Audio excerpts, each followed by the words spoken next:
is 6 p.m. So we're going to go ahead and get started. We do not want to be on Cupertino time. No offense. But with that, I'm going to go ahead and call us to order. It is currently 6 p.m. This is a meeting of the Salinas Valley Recycles and Solid Waste Authority for the Salinas Valley's Board. And so with that, I'm going to go ahead and see if Patrick would mind leading us in the pledge this evening. I pledge allegiance to the flag of the United States of America and to the republic for which it stands, one nation, under God, indivisible, with liberty and justice for all.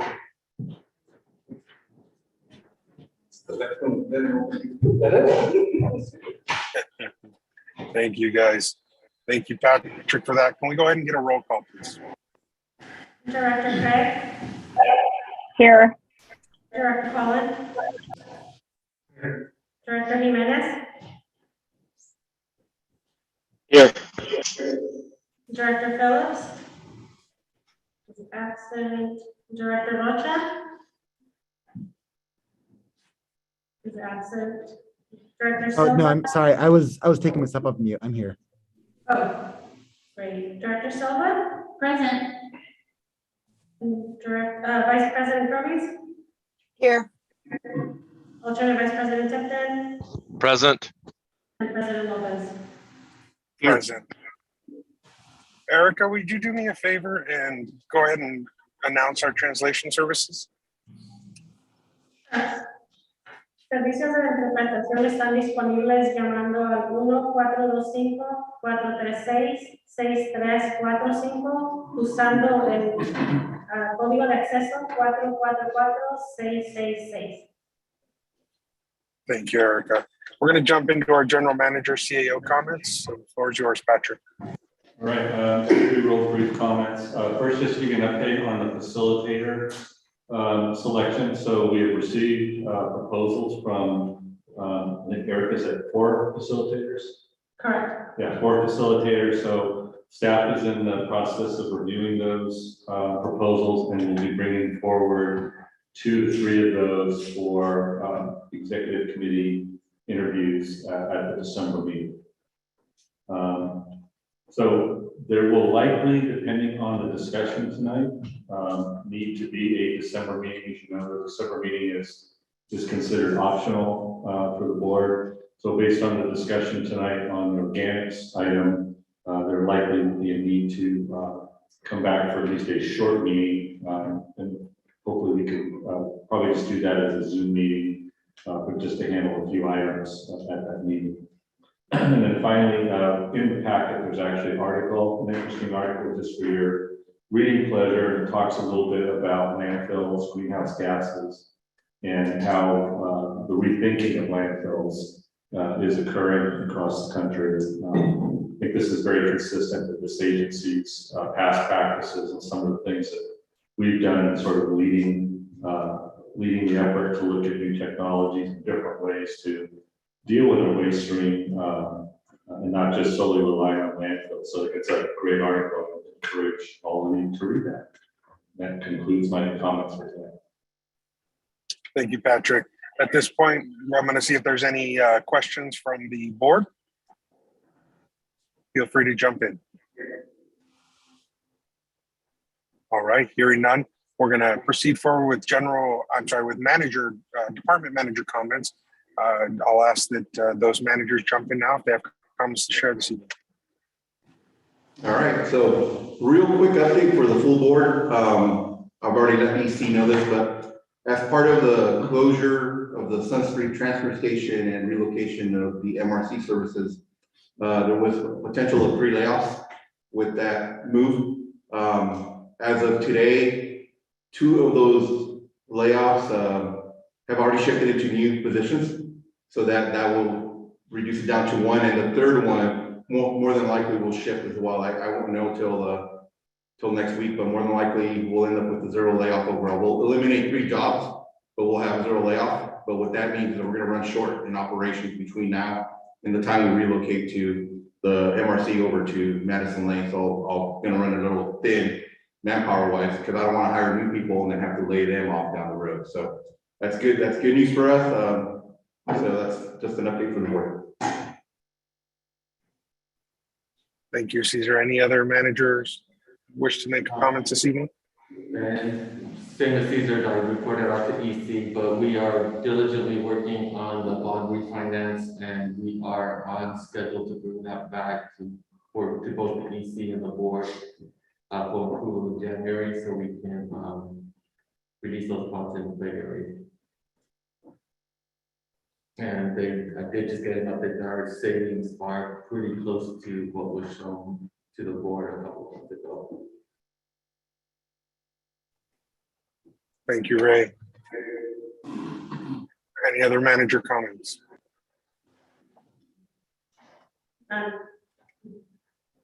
Okay. Then with that, we're going to go ahead and move forward with our agenda. And our next item up is our board director comments. Are there any members of the board of directors who wish to make comments this evening? I do. This is Liz. Go for it, Liz. Okay, well, thank you. I'll be brief. I just want to wish everyone a happy and safe Thanksgiving. It's coming up next week. And also want to extend an invitation to everyone on December 4th at 4 p.m. Gonzales will begin a year-long celebration for the 75th anniversary of our incorporation. It'll start at 4 p.m. It'll be downtown here on 4th Street between Alta and Center. And we will have games, we will have food, we will have libation, we will have music. There's just a lot of fun things that are scheduled that day. However, if it does rain, as it sometimes does on our festivities, everything will be moved to the high school gym. It will still go on. And then at 6 p.m. will be the lighting of all our Christmas lights and Christmas trees. So for any other information, or if you have questions, you can contact me or City Hall anytime. Thank you. Thank you, Liz. I'm going to go to Director Rocha next. Yeah, I just had a community member asking a question that I didn't know how to answer, and that was they asked us how we were doing on our SB 1383 compliance. I guess we're supposed to adopt some resolution at some point before December, so I didn't know. I should have just emailed Patrick separately, but that was just one of my comments is I wasn't sure if we were up to date on that. That's probably to Mandy, right? Yes, I'm happy to answer that. So the city of Salinas did amend your franchise agreement. Obviously, I think we're all aware of that. But the city of Salinas still needs to adopt their 1383 ordinance, and that would be your next step, which I believe staff is working on, trying to agendize that hopefully before January 1. So. Thank you. Thank you, Mandy. All right, I'm going to turn it over to Mayor Craig. Just a point of order for those of us that are virtual. If there is a microphone that you can speak into, I had difficulty understanding Mandy and also Cesar. So if possible, if we could either speak up, I have my microphone turned up as high as possible, but if we could just work on that, that would be great. I very much appreciate it. Thank you, Mayor Craig. I'll briefly make some comments. I know that I've been joined today. We were actually in the room that you're all in today by several of our local elected leaders raising concerns about the redistricting maps for our congressional assembly and Senate districts. So I just want to encourage all of our directors as well as our community members to take a look at the maps being proposed for our communities and submit comments if you have concerns, as I do with the current proposals, which would be to put essentially the communities of Gonzales, Greenfield, and King City in the Cupertino congressional district, while carving out Soledad and leaving them with the coastal district, and tying all of San Benito into Cupertino or San Jose as well. It's of major concern. It really is separating our communities and stopping us from uniting our political voice. So I just encourage everybody to take a look at those maps and submit comments, as this really is a sprint. The deadline for submission of final maps by the state redistricting committee to the Secretary of State is December 27th. So that means that we're going to see a couple more iterations of maps in the coming weeks, but the decisions will be done and submitted by December 27th. So the website for comment submittal is wedrawthelinesca.org. Just encourage everyone to use your voice now, because by December 27th, when we're all busy recovering from Christmas, our opportunity will be gone. And so I want to thank many of you who joined us, and I know several of you wanted to be there with us today in the Gonzalez chambers as we made good noise about our concerns, but just wanted to make sure that was on everyone's radar. And trust me, I'll be sharing this at every meeting from now until December 27th, but appreciate you all. Thank you. Anybody else? Okay. With that, we're going to go to general public comment. This is an opportunity for the public to share comments regarding items not on tonight's agenda. Remember that we can't have a dialogue, as those items that are not on tonight's agenda cannot be discussed unless agendized, but we are here to listen. And so we ask folks to use the raise hand function at the bottom of your screen or in your participants tab, or by punching *9 via landline or cell phone in order to raise your hand and be recognized. I'm not seeing any hands on my end. I'll ask Erica if she sees it. But we do have one public comment. Okay, I do see Kristen Scromey hand up. Kristen, we're going to give you the ability to unmute yourself. You have 2 minutes to share public comment with this board. Good evening, everyone. I just wanted to share that the Pajaro cleanup and the King City cleanup both achieved collecting over 19 tons at each event. And I just wanted to thank the Salinas Valley Recycles HHW team for being out there with us and helping us clean up those communities. We really couldn't do it without you. So thank you very much. Thank you, Kristen. Any other hands, Erica? No. All right, seeing no more input, I'm going to close the public comment portion and bring us back for our consent agenda. These are items 1 through 10 on tonight's agenda, and I'm going to see if any member of the board wishes to pull an item from the consent agenda. Hearing none, I'm going to open it up for public comments, see if there's any member of the public who wishes to pull an item from our consent agenda.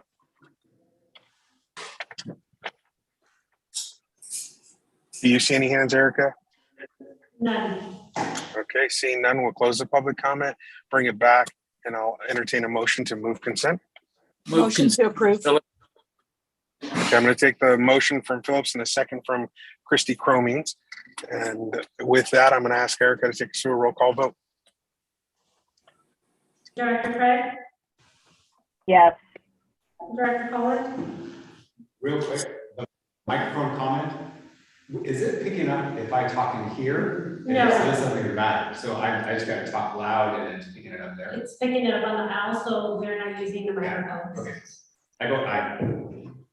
Director Jimenez? Yes. Director Phillips? Aye. Director Rocha? Yes. Director Silva? Aye. Alternate Vice President Tipton? Aye. Vice President Crowell? Aye. President Lopez? Aye. The motion carries. Thank you. We've concluded our consent agenda, and we now have consideration item number 11, our annual correspondence for financial report for the fiscal year ending June 30th, 2021. For that, I'm going to kick it over to Ray Hendricks.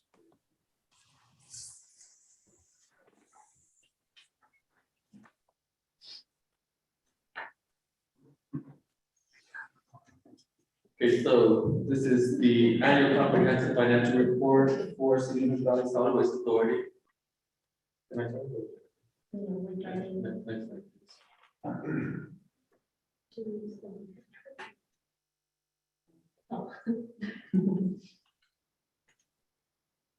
Okay. Okay, well, the annual comprehensive financial report. So first I want to thank our auditors, McGilloway, Ray, Brown, and Kaufman. I do have Ms. Patricia Kaufman on Zoom. Hopefully, will report out to the board in a few minutes. I just wanted to thank my finance team, Ernesto, Selma, and Linda, who do all the day-to-day accounting in the office. It makes the year end easier for me. Report highlights. This is a annual comprehensive financial report. It includes I can say the word really, a statistical section. I don't know what that word is.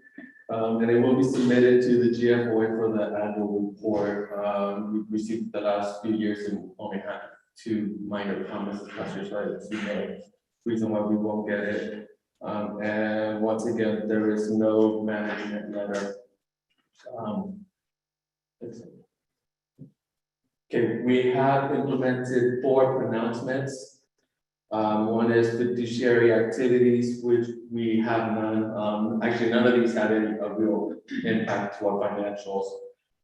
Statement 90 is majority equity interest, which we do not have any. 93 is replacement of some rates that are used for some type of investments, which we don't have any. And 98, which we did at the last minute right before EC, changes the name of the report from comprehensive annual to annual comprehensive financial report, so that the acronym for the old one could be used. Next slide. Financial highlights: operating revenues increased by $1.3 million. Expenses decreased by $1.8 million. That is mostly an adjustment to some long-term liabilities for the closure and post-closure of the landfill. And tons of landfill increased by 6,400 tons. So everything we lost the prior year and a little more. So this is the condensed statement of revenues and expenses. So as I mentioned, revenues increased 1.3 million. Operating expenses decreased 1.8 million. Investment earnings went way down.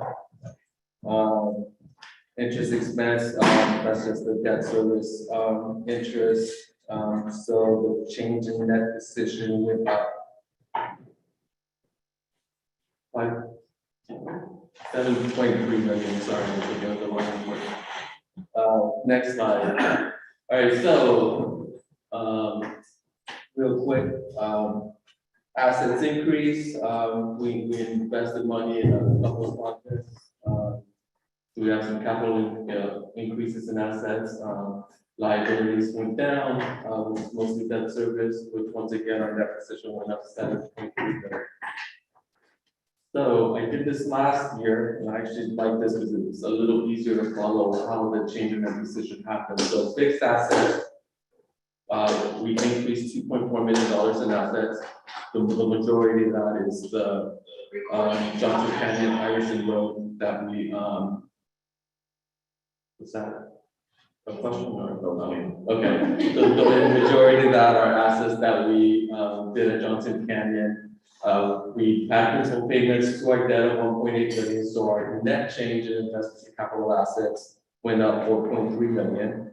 Our OPEB pension net position increased 198,000, and we also started a CEPBT fund to deal with pension liabilities in the future, and put in 182,000. So our net position for OPEB and pension increased 381,000. As a matter of fact, on our financials this year, our pension, we had a net pension asset.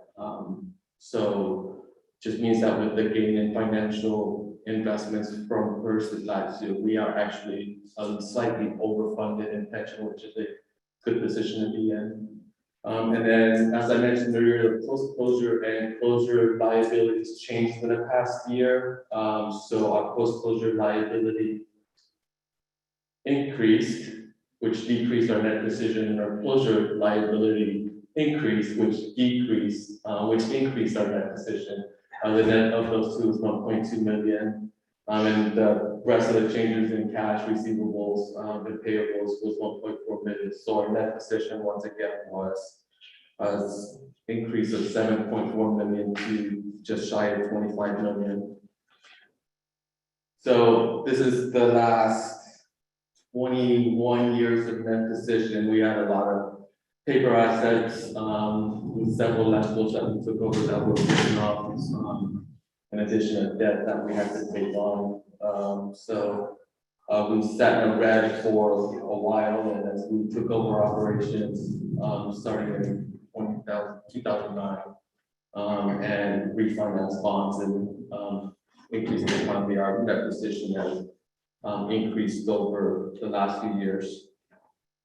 So now I'd like to introduce Ms. Patricia Kaufman, who's a partner at McGilloway Ray Kaufman, who will do her required reporting. Well, actually, it's required for EC, but she'd like to do it to the board, for the board as well. And hopefully she's on Zoom. She is.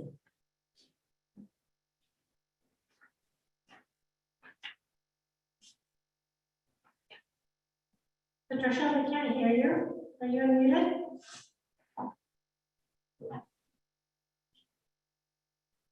No, we still can't hear you.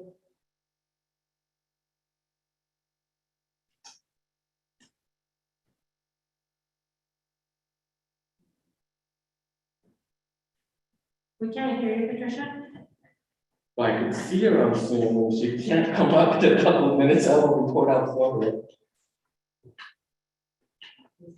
She's talking to, Your mic on, Patricia? Oh, she's going to option key. She logged off. No, she won't. No, she won't.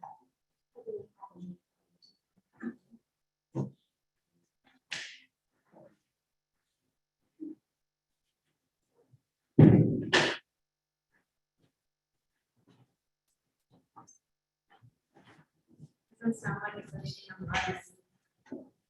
Okay. Well, we're gonna audible, and she can wave crazy at Erica if I say something incorrect, so she can see her. So, there's some required information that the auditor likes to give. Management is responsible for the selection and use of appropriate accounting policies. The auditors noted no transaction entered into during the year for which there is a lack of guidance or consensus. All significant transactions have been recognized in the financial statements at the proper period. And just that we do rely on accounting estimates for a lot of our entries. We use actuarials for our pension liabilities, our OPEB liabilities. Our closure and post-closure are estimates, and they do change from time to time, just as they did this past year for Johnson Canyon. They evaluated the underlying assumptions in estimates and found them to be appropriate. Next slide. There are some sensitive financial disclosures, note 10, landfill closure, post-closure requirements. As I mentioned, those are required estimates, and they do change periodically. They're reevaluated by staff every 5 years, and changed as needed.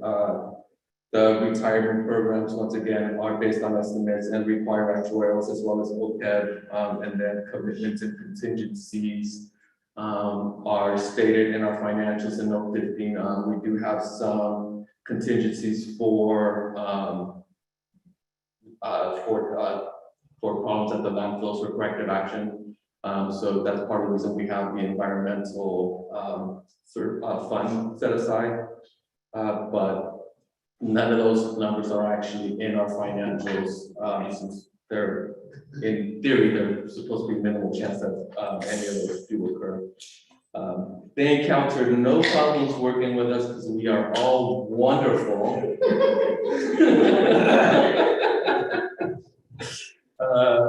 And we did work with other accountants. We didn't work with any other accountants. The timing of the audit, it was delayed by a month, but everything did go on schedule. Other than a couple of issues in the background that we chose to postpone everything a month. The financials do have a required supplemental information and other publicly financial statements that are not RSI.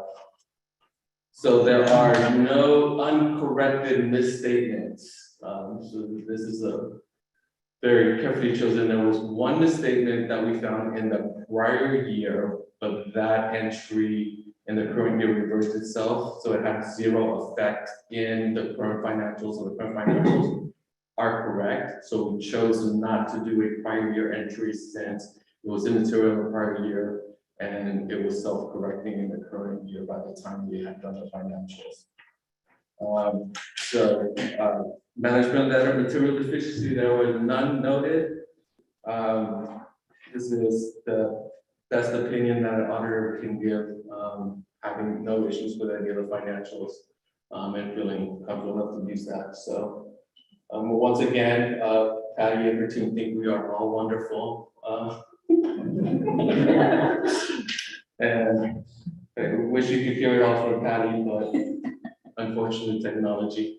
So if there are any questions, I would be more than happy to answer them, since Patty can. Thank you. Any questions from commissioners? I'm sorry, from the directors? I see a hand up from Mayor Craig. Thanks. And Patricia, good to see you again. Patricia also does the auditing for the city of Salinas. So I'm going to ask the same question I asked in our finance subcommittee meeting. How long has MRBK been doing the auditing for Salinas Valley Solid Waste Authority, and how often do we change up auditors? They have been doing the audit since before I was on board.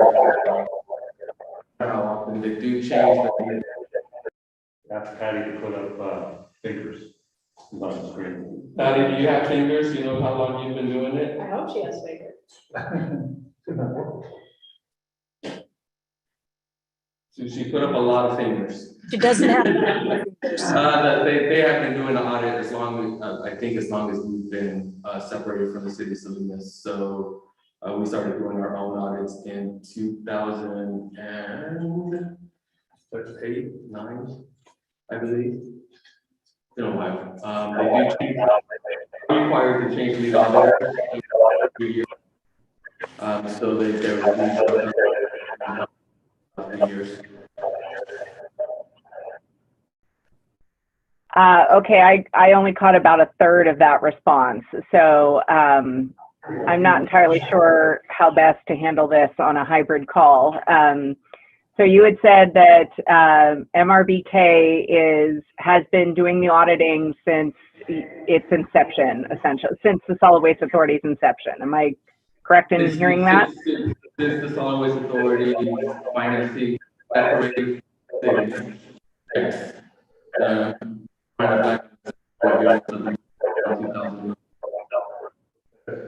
06. 06. Okay, so 2006. And then is there any process and I apologize through the chair, is there any process in place to change up auditors?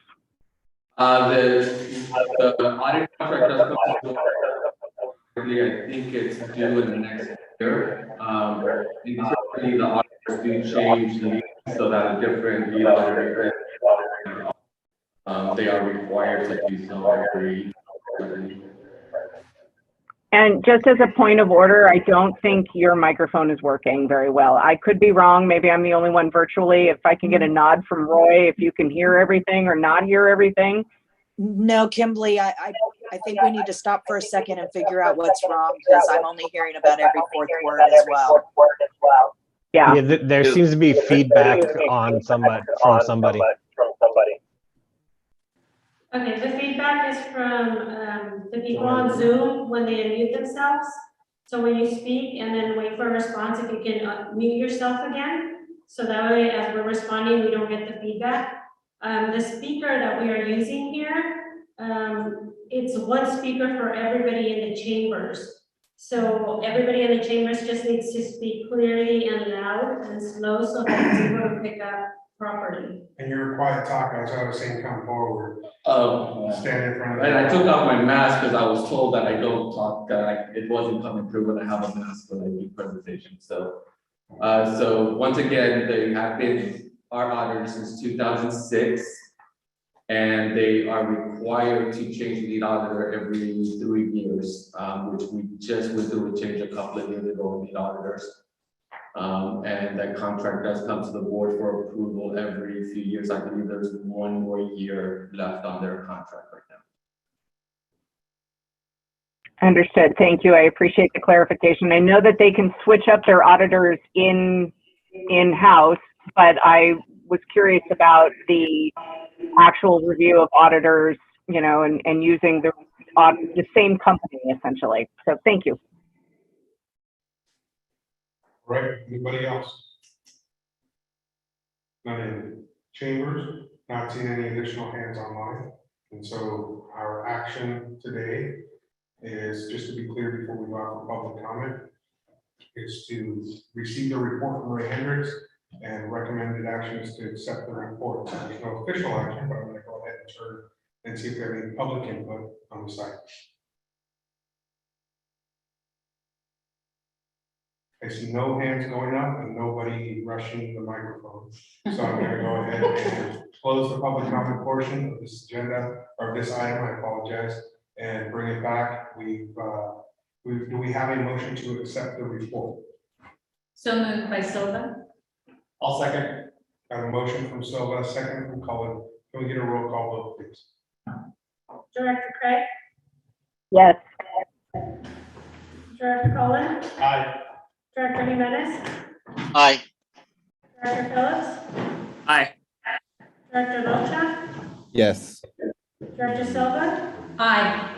Alternate Vice President Tipton? Aye. Vice President Torres? Aye. And President Lopez? Aye, the motion carries unanimously. With that, we're going to head into item 12, a community-based social marketing update from Jenna Falk, our recycling coordinator. Please come forward, Jenna. All right. Can I get a thumbs up if everybody can hear me? All right, thumbs up, thumbs up. Awesome. Okay. A minute on the presentation. Just checking volume. That's just I know, I just hit it.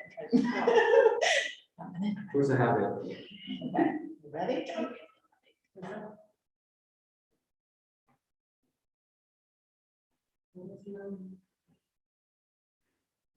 Okay. So, hi, I'm Jana Falk, the recycling coordinator, and today I'm going to give you an update on our program planning and progress for the curbside food scrap collection program. So we have a very unique opportunity here to launch a new program.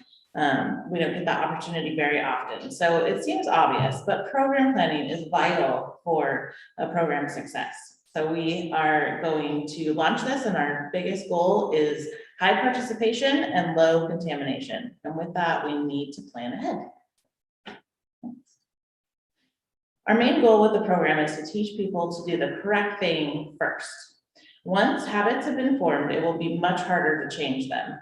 As contamination will be the biggest enemy of this program, we want to ensure cleanliness in the organic stream. This photo is from Keith's Day facility at the district, and it's a 6-month-old compost pile that has food waste in it. And they also accept compostable materials such as plastics and fiberware products. As you can see, it looks like there's a lot of garbage in it, and there is garbage, but those compostable products do not fully biodegrade. And so that's one of the things that we have decided to not put in our program, because we want clean compost that is easily marketable to farmers. Next. But we're not just launching a new program or service. We are in the goal of behavior change. So we are well into our community-based social marketing contract, which is combining psychology and social marketing to help create sustainable behavior change, leading to a more successful program and better products.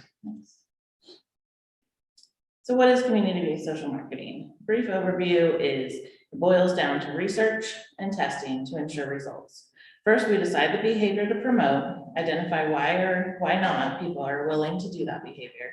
Develop different strategies to test behavior modification, test strategies and pilot testing, and then once that data is received, implement the strategies on a broad scale, and then repeat as necessary. Our community-based social marketing media consultant, Action Research, began following the steps and provided research in the form of a literature review, residential survey, and in-depth interviews with commercial customers. After the initial research was completed, they did a benefit and barrier research and conducted barrier and benefit research to identify the behaviors that needed to be changed. From that research, strategies for delivering the program were developed and will be pilot tested. This was our residential survey. It went out to 1,600 residents in Salinas, and we got 291 responses, which is a really good response rate. And an overwhelming majority of respondents rated their likelihood of recycling food scraps for this program is very high, regardless of the language spoken, age, home type, years in the home, and number of kids in the household. So with that, 71% were likely or highly likely to participate, and 52% of people found that said that they would look for answers on the internet. The others said city, the county, or the hauler, which is great to know where people are going to go looking for information. One of the big takeaways from the survey is that a lot of people don't have right-sized service at their property. So about 43% of multifamily residents said that when it came time to bringing their trash out, their bins at the curb or enclosure were too full and they didn't have a place to put them. And then additionally, the environmental goals of composting were clear to people, and they want to create compost, reduce waste in the landfill, and wanted to do it because it was good for the environment. Not that many people resonate reduction of greenhouse gases with food composting. So what are we testing? And how are we going to change behavior? The pilot testing is going to test these questions. Does access to a kitchen pail make a difference? How much does what your neighbors do impact your actions? And are you more likely to participate if you get material dropped off at your house? Can you define material? Yes, come on. Thank you. So this is the testing strategy. So starting in January, we'll be testing 3 treatments and a control group in Soledad. In the first group, they will get dropped off a kitchen pail and the outreach packet, basically a flyer of all the things they can put in it. And then and that's the material, pail and the packet. And then additionally receive normative feedback. So a few weeks into the program, they'll get a postcard that says X percentage of your neighborhood are utilizing this kitchen scraps program. The second group will get a coupon to pick up a kitchen pail and the normative feedback postcard. The third group will also get a coupon for the pail, but no normative feedback postcard. And the last group will just get that mailed packet of information that the program has started. So the first and second groups will have 2 route reviews of people looking in their lids of their carts on pickup day to do a survey of who's participating. And then the third group will have 1 round of checking. Next. Can you clarify, you say they'll be going through their bins, all their bins, to determine if something moved, or in the appropriate bin? In the appropriate bin, organic bin only. Because I'm sure I would get 50 calls. There's someone going through my trash. Just wait, it's 1383. This is a very sign. Well, for the first time, Yeah. And they won't be digging through it. It's a visual.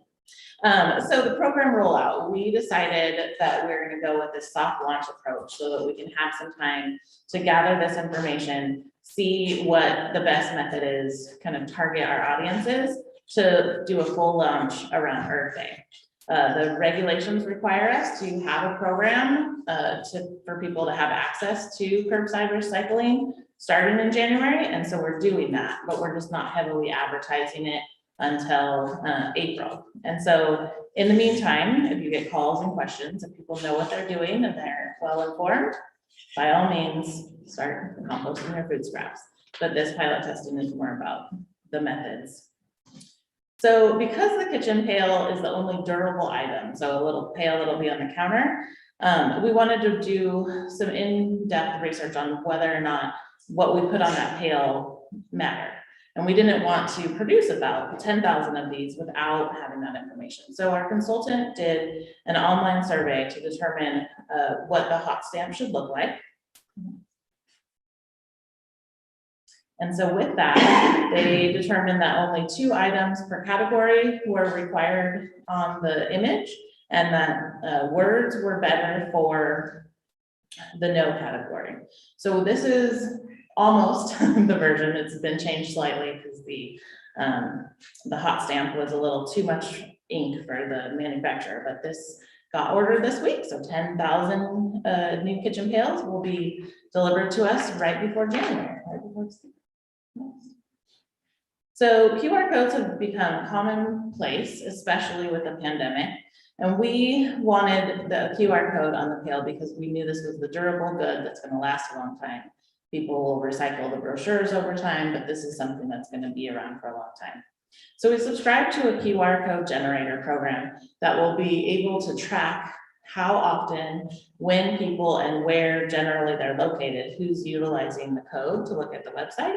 And this way, if this first batch of 10,000 pails, at the end, when we're getting down to it, we can find out if it's necessary to keep using a QR code. We can know how many people looked at it.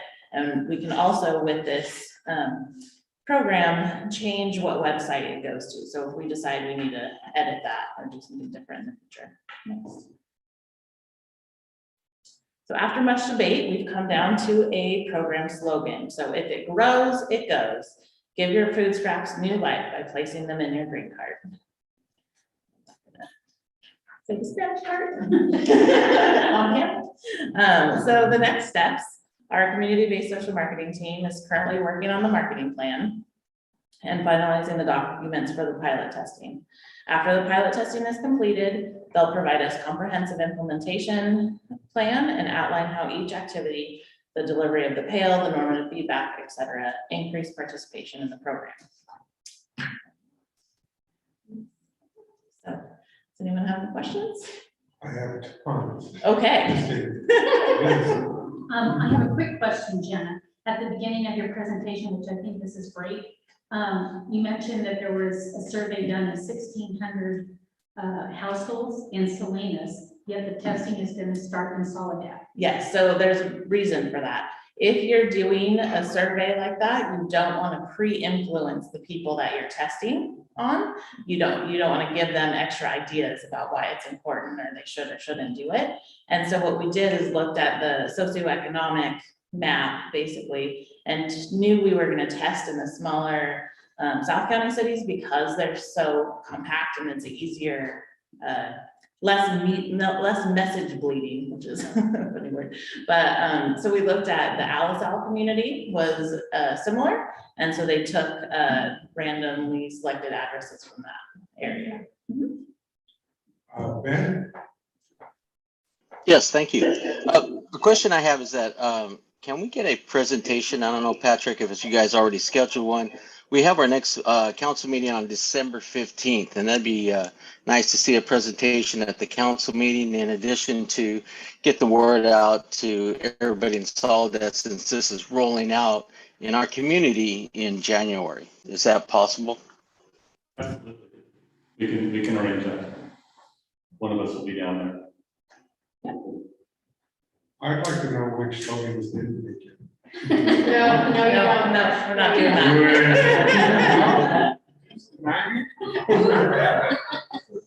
It was worth a shot. Size of the pail.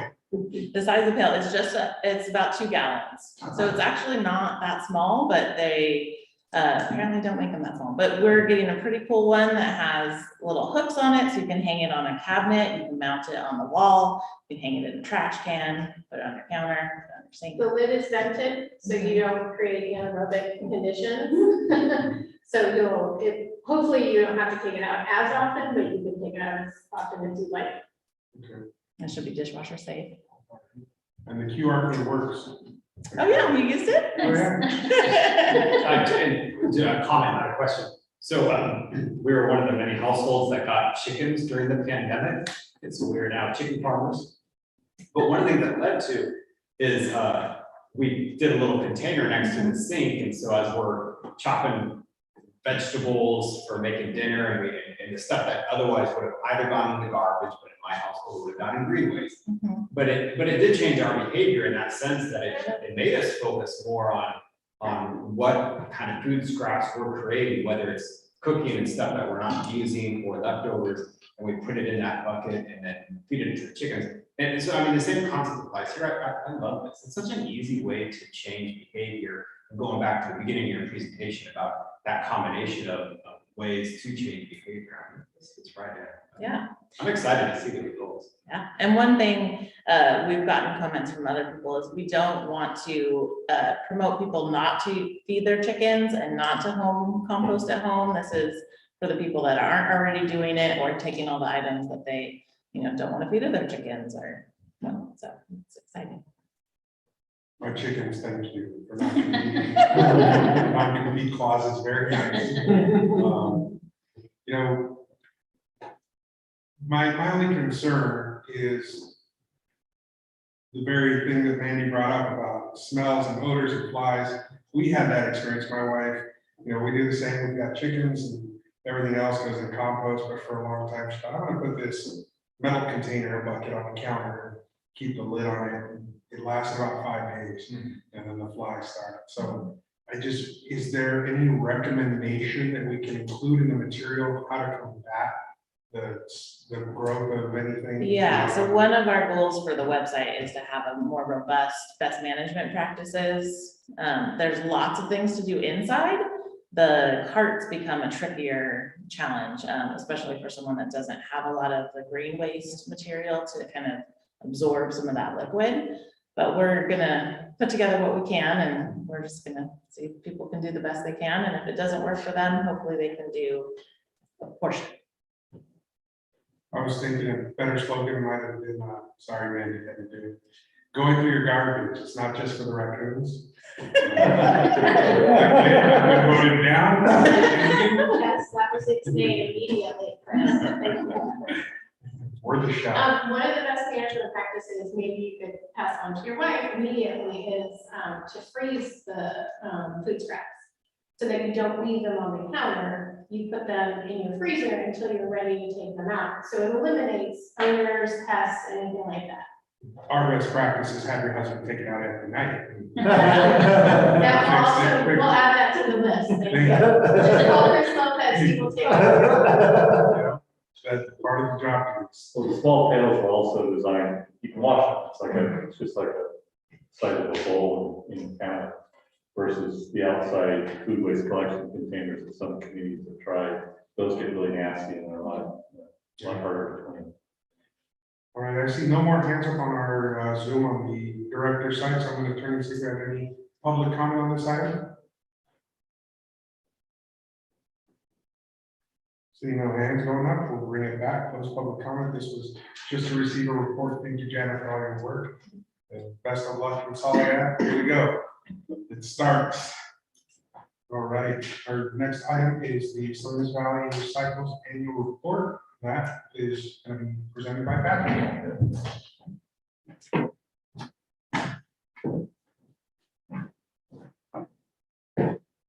That's going to be fun, but I will make this quick. So you have a couple of longer items later on. So this is always the best part of the year when we get to share with you the compilation of the authority's accomplishments for the year. So with that, I'll just start. As you know, we like a lot of pictures in. People like to see activities that staff are doing. Very heavy this year on a couple of items, and specifically the Resource Recovery Division. You'll see a lot more information in this year's report because of all the work that they've been doing as they came out of COVID hibernation. So with that, you can go to the first page. Report. So first page is really just our contact information, how to get information and things from. So when you open the book, you know exactly how to find the information for the authority that you need. This page, table of contents, you can skip on past that.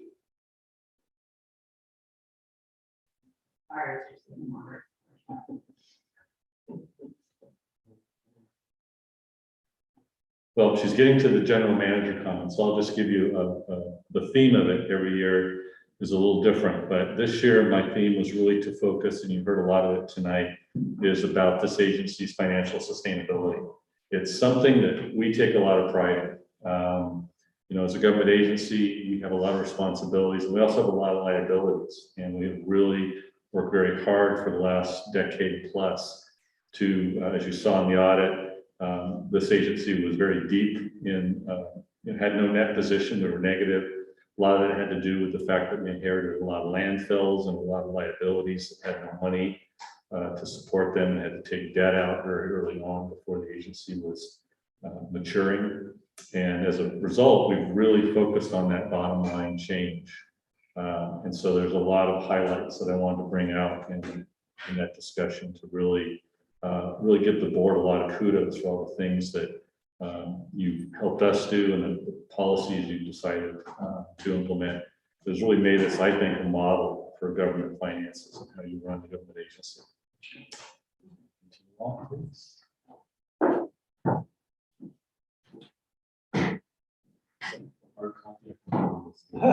Yeah.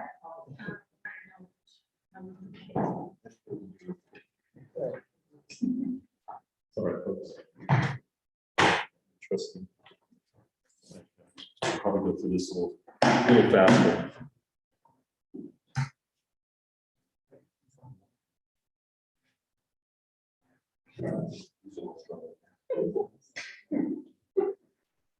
Okay. Now my iPad is going very slow. We'll keep going. All right, so here's our illustrious leadership, board of directors. Again, we can't do anything without your guidance, your leadership, you know, and participating in all the things we do. This is not a pretty business. So I can only tell you how much we respect all of you for making the commitment to, you know, dealing with the remnants of human society. That's waste. So the next couple of pages are really just a summary of our board meetings. Again, very similar to what you see in your monthly highlights, so that a reader can get to an overview of the board's activities through the course of the year.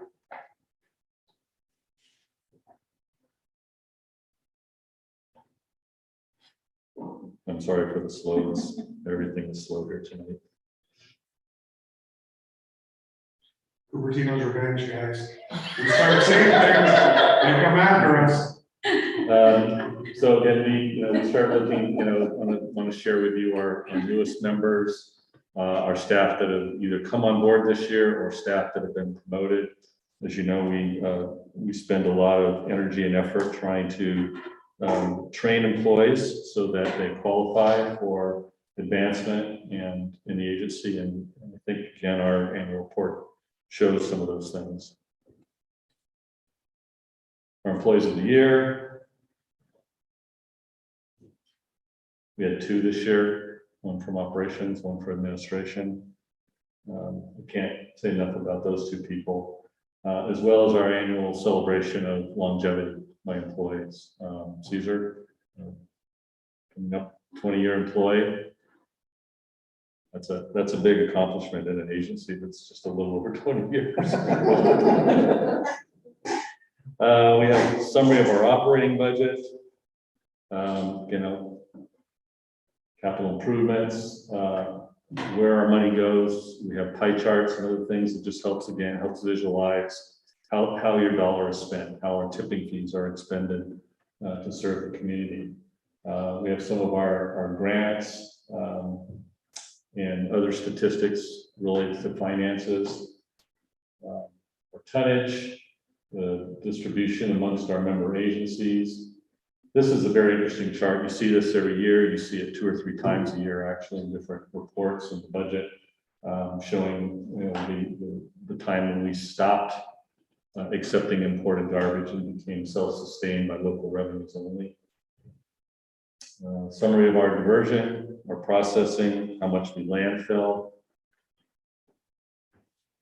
More operational summaries. We provide you with some updates on our modules. And most importantly, you can stop there just for a second, Rosie.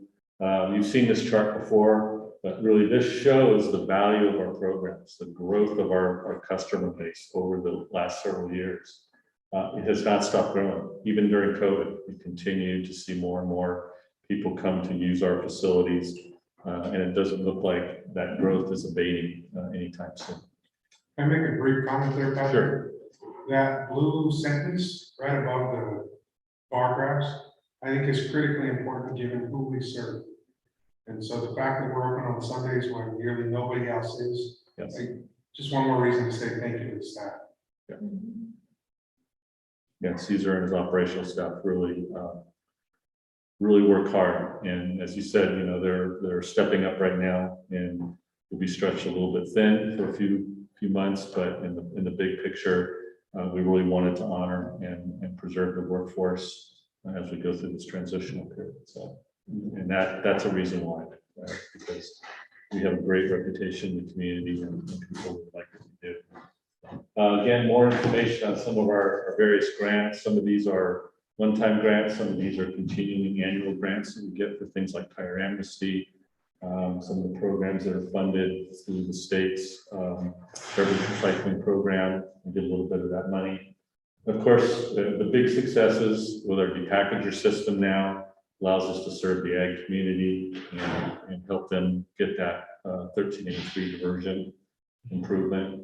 Compost operations, which is why I'm trying to get through this very quickly, because we have a very important conversation around compost and organics processing and handling. Of course, I want to again thank the county. We want to really acknowledge the great collaborative work between the city of Gonzales, the county, the consultants and construction team that did the long-awaited Johnson Canyon Road Improvement Project, as we like to call the Gonzales Speedway.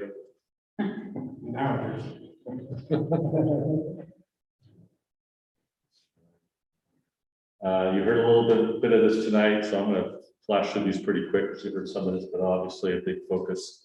And Mandy's group is all of our diversion outreach, marketing, really trying to get people to recognize the things that are good for the community, good for the environment, and like it or not, also state mandates that we have to do. So you can see we've done a lot of different things, composting challenges, a lot of tours. I'd love to give, all of us love to go out and give tours of our facilities and talk to the community, and especially the kids. Landfill tours, that's one of my favorites, is to go do that and show people what garbage looks like at the thing in. We'll go through these fairly quick, but you know, there's a couple of pages here where we show you, there's a lot of interactive videos.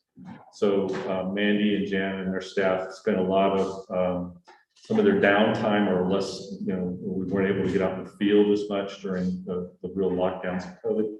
Made a lot of great instructional and informational videos, a lot of short videos that are easy for people to sit down and watch for 5 minutes, 10 minutes.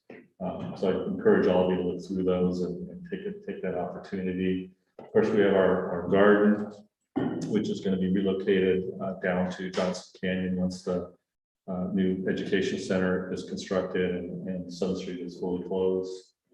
And of course, all the recycling services we provide. The list is significant. And again, we want people to see all of these things and understand the breadth of this business. It's very complex. It's not simply a hole in the ground like our grandparents' solid waste facilities were.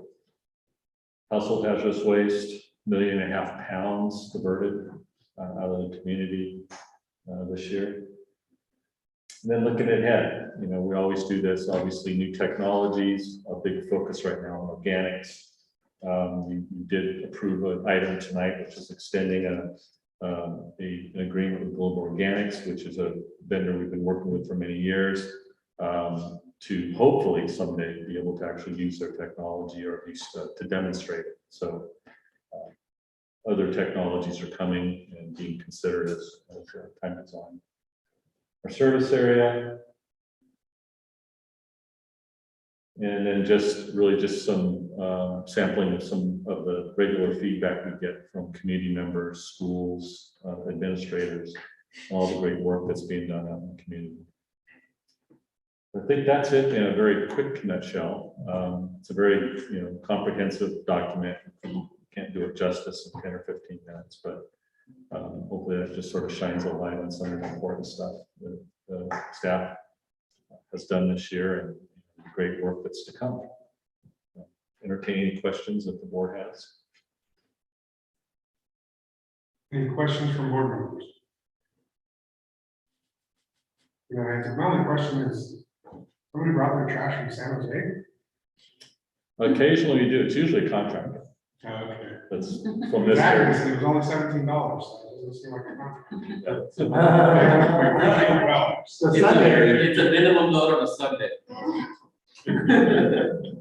More gas. Someone from Gonzales who has a grandparent. Sounds like. There you go. All right, do we have any members of the public who wish to make a comment on this presentation? Seeing none, we'll close public comment, bring it back, and this report, I believe, is also informational. So with that, we'll continue to roll forward. We have two consideration items, starting by important. A discussion on the final two proposals to the request for proposals for organic composting and marketing products, Johnson Canyon Landfill. And that will go to Mandy Brooks. Thank you, President Lopez, members of the board that are here present and online, even though I cannot see you. I think someone can though, hopefully. All right, thank you. Okay. So this item is a summary of the top two proposals we received from our recent request for proposals for the organics processing, composting, and marketing services. There's also a staff report included in your packet this evening about the to go along with the presentation. I just want to say that I recognize this is a little bit of a complex issue, so we are attempting to try, or I'm attempting to try to simplify for this decision-making process. So if you have questions, please stop as we go and ask questions and we can continue. So we are looking for the board's input and direction on moving this selection process forward tonight. Next slide. So the authority's organics processing contract is the single largest diversion program our agency operates, diverting approximately 48,000 tons of organics per year.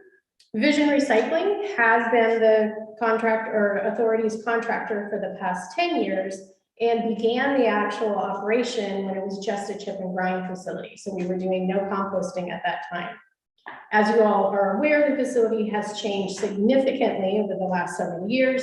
It's now a fully permitted 75,000 tons per year, aerated static pile composting facility along with our depackaging operations. Vision's current contract term ends June 30th, 2022. Vision's current costs are based on a tiered structure, which is dependent on tonnage. The contract also allows for an annual CPI adjustment. So as I just mentioned, the facility receives about 48,000 tons. So based on that tonnage, the processing cost currently that Vision charges is $32 a ton for green waste and $26.85 a ton for the wood waste processing. So a little bit about the process. The RFP was released for this back in September 3rd. A mandatory pre-bid site tour was conducted at Johnson Canyon at the facility on September 14th, and we had a great turnout. We had almost or approximately 8 vendors attended. Proposals were then due October 7th, and we had 5 proposals that we received. 4 were from external vendors, and we also had 1 internal. So I believe the board is familiar with this. Similar to the authority's prior bids for landfill and transfer station operations, the authorities has submitted an internal proposal as a cost comparison for assuming operations of the facility if we were to take it on internally. So all of the proposals were first scored based on technical merit. This includes qualifications, past performance, experience, and then the costs were reviewed after technical proposals were scored.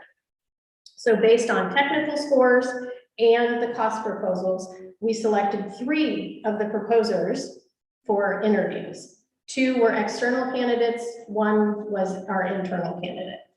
So based on the interviews, we had 2 top proposals that we're looking at and talking about tonight.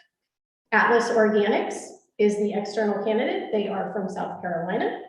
And the internal candidate you may be familiar with, we are calling the internal candidate Salinas Valley Recycles and Organics, or SVREO. And again, we're looking for input from the board on selecting one of these final proposals or how to move forward. So weighing pros and cons for each of the two proposals we're talking about, we looked at several different risk factors. Atlas Organics was the original lowest external bid received. They are a private company with over 6 years of experience in operating several composting operations for municipalities similar in size to our facility throughout the United States. They operate facilities in South Carolina, North Carolina, Florida, and Texas.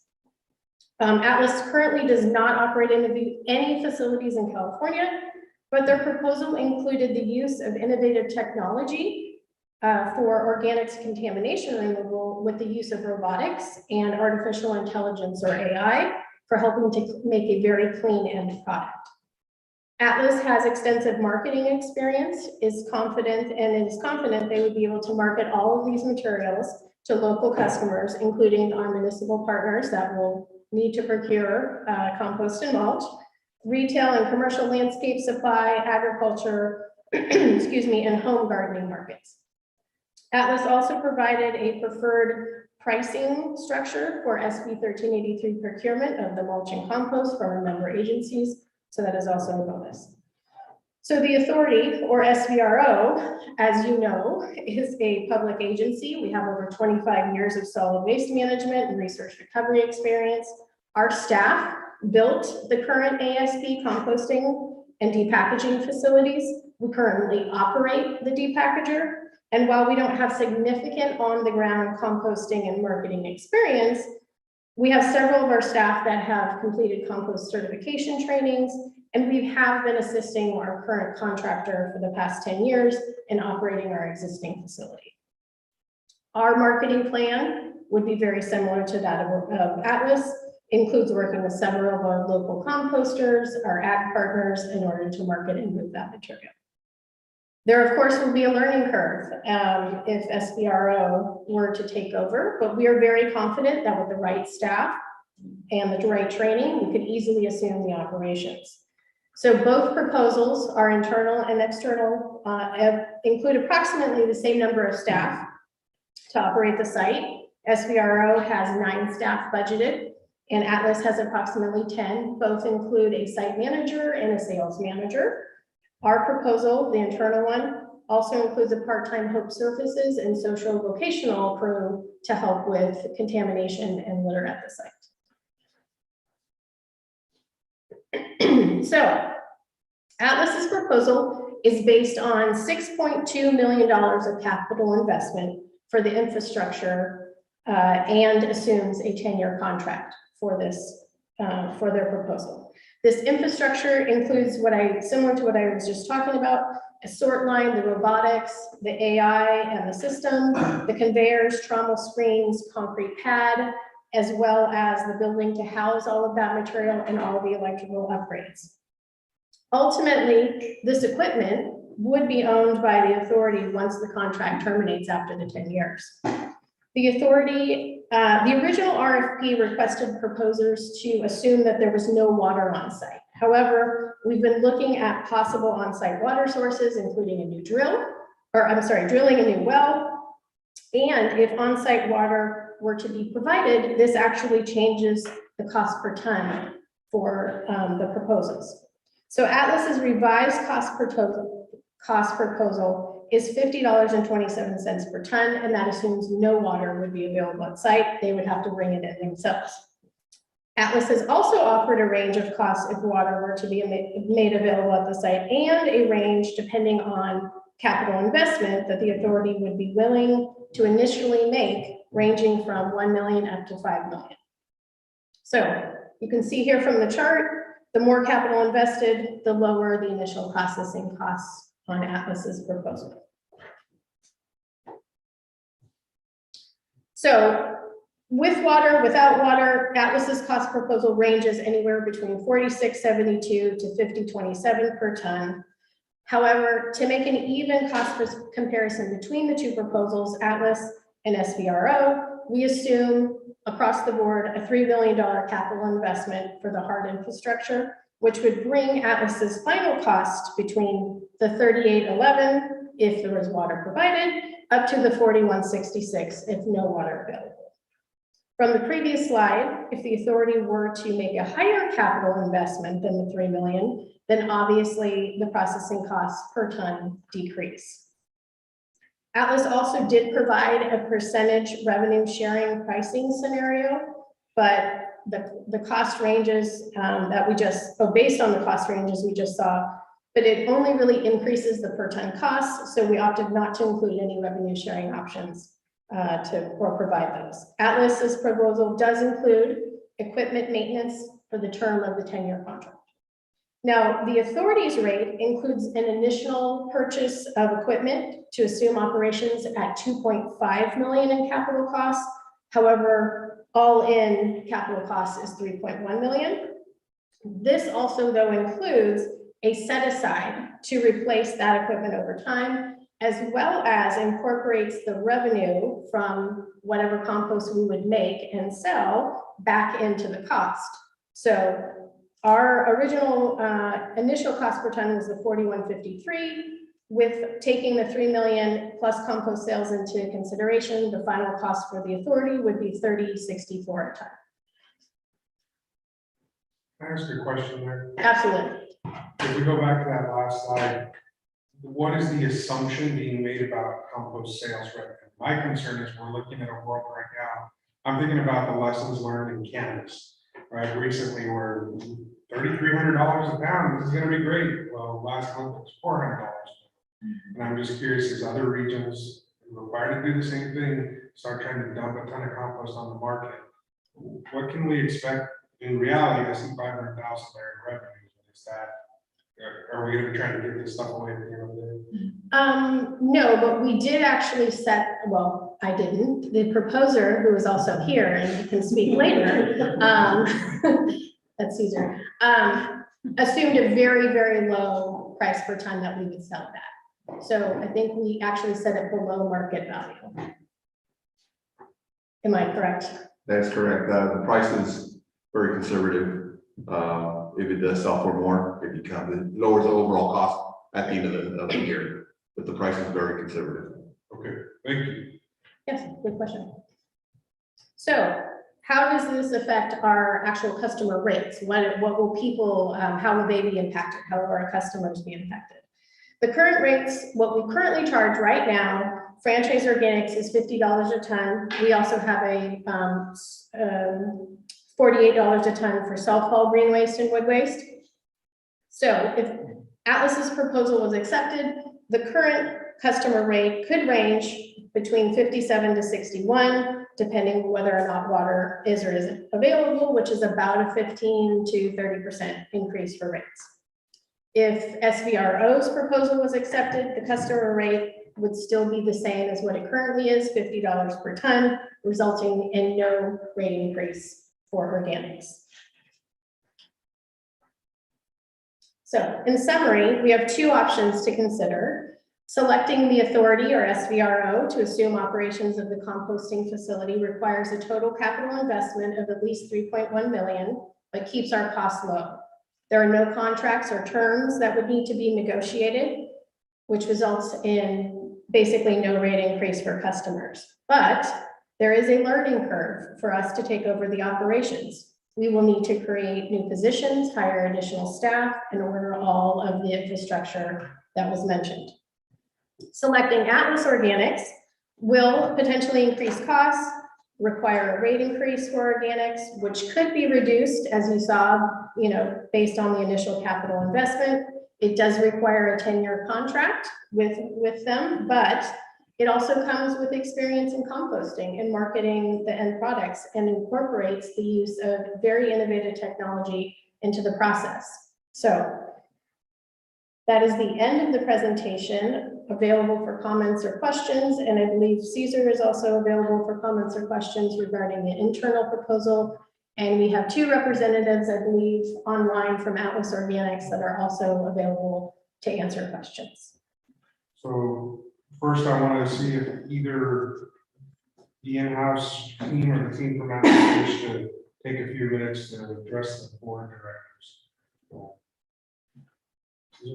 Sure. Our in-house proposal was put together with the mentality of staffing it and running it and understanding that we're gonna have a learning curve, right? Because the core business is landfills and transfer station. I have no doubt that we're gonna build a team that'll be able to handle. It's not rocket science, but it's gonna take a little bit of time to get the team together. I definitely think between the current management team we got, we can work out on training, regulations, operations, and equipment. Purchasing should go fairly smooth.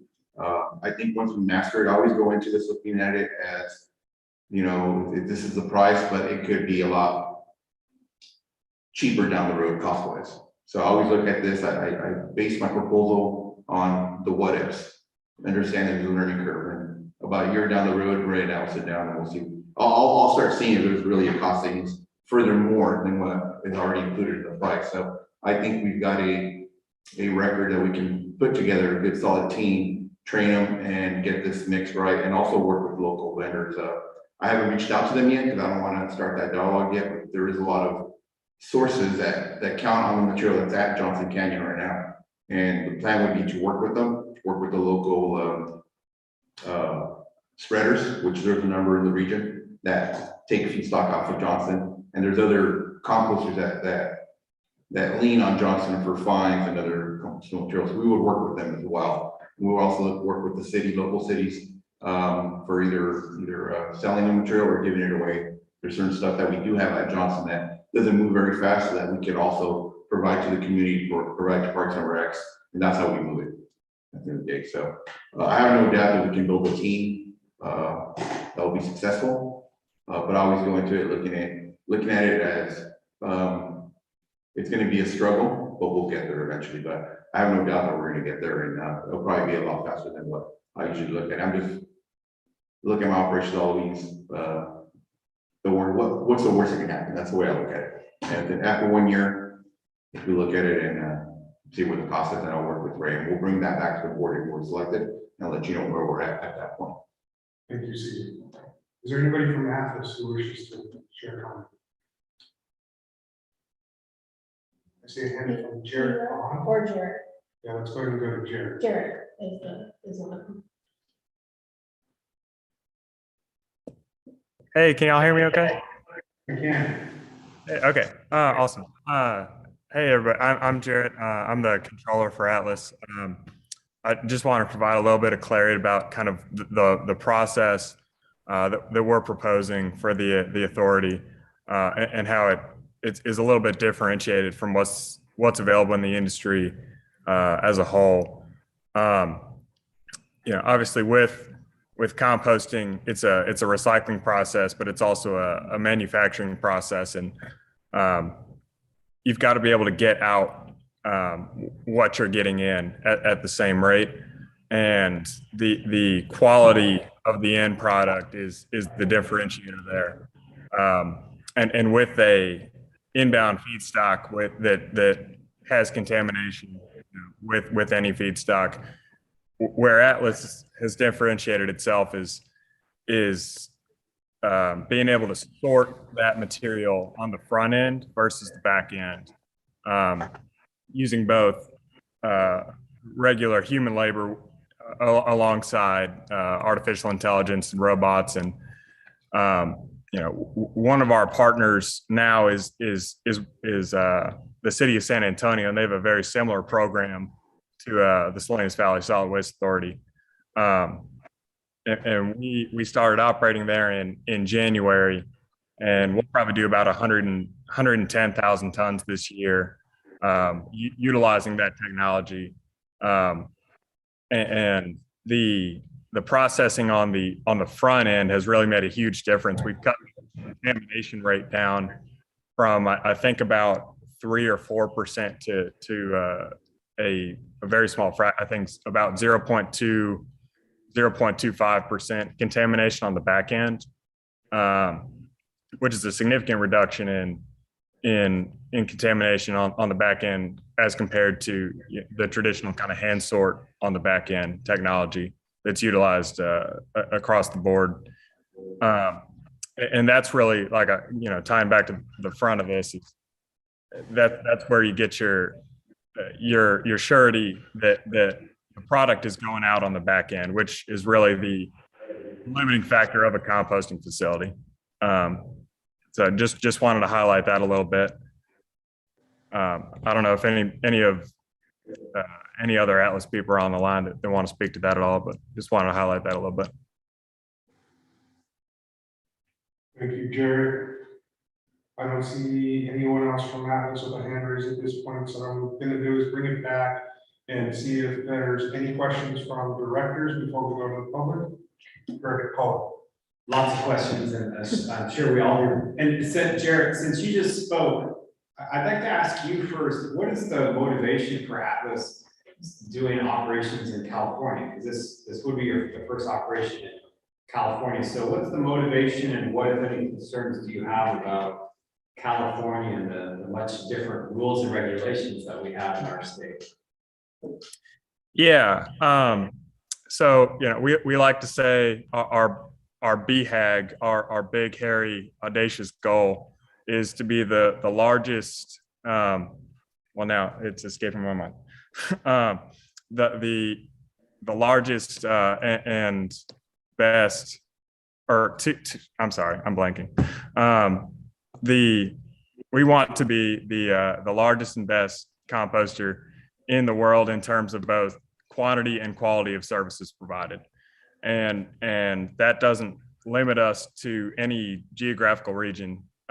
Historically, we've been majority in the Southeast and the Southwest.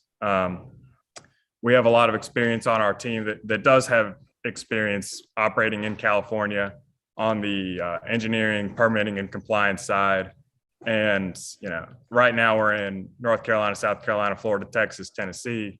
But in 2 years, 3 years, 4 years, we really want to be all over the country. And we really see Salinas Valley in this particular procurement as a great opportunity to showcase the ability of the sort line technology that we've developed, especially in the context of 1383 and the requirements that's going to put on the state, and think that technology is really going to be applicable not just in the Salinas Valley, obviously, but across the entire state, and think that that could obviously benefit Atlas a whole lot, but it could also serve as a kind of a model for the rest of the state to develop this technology to solve the 1383 problem that so many municipalities are going to be dealing with over the next decade plus. So yeah. If I may just ask one other question. So, because the internal version of that question would be, Mandy, what, if any, concerns do you have about Atlas, the learning curve of, you put learning curve for if we do it internally, but there's also the learning curve for Atlas being their first operation in California. So just what if any concerns do you have about that learning curve for operating in California? Yeah, I think there's a couple facets to that. There's the engineering, permitting, compliance piece, which the permit is already in place, and the compliance piece we've already got that in house. Our engineering team, our lead engineer actually worked for several years out in California at the LA County Sanitation District. So we feel pretty confident on the permitting compliance piece. The operations side, we've got kind of a plan in place to put in a West Coast management team that'll be, general managers managing that region. So there'll be operational expertise in the West Coast.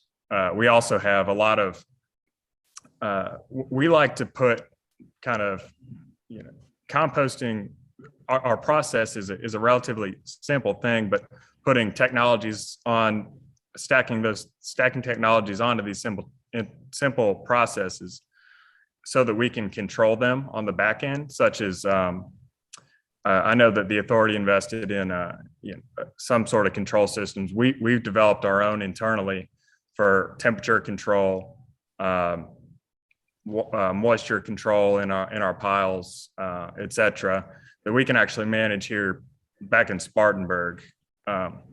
So pieces of it, we can manage parts of the site back here remotely. So there's that piece, and then there's also the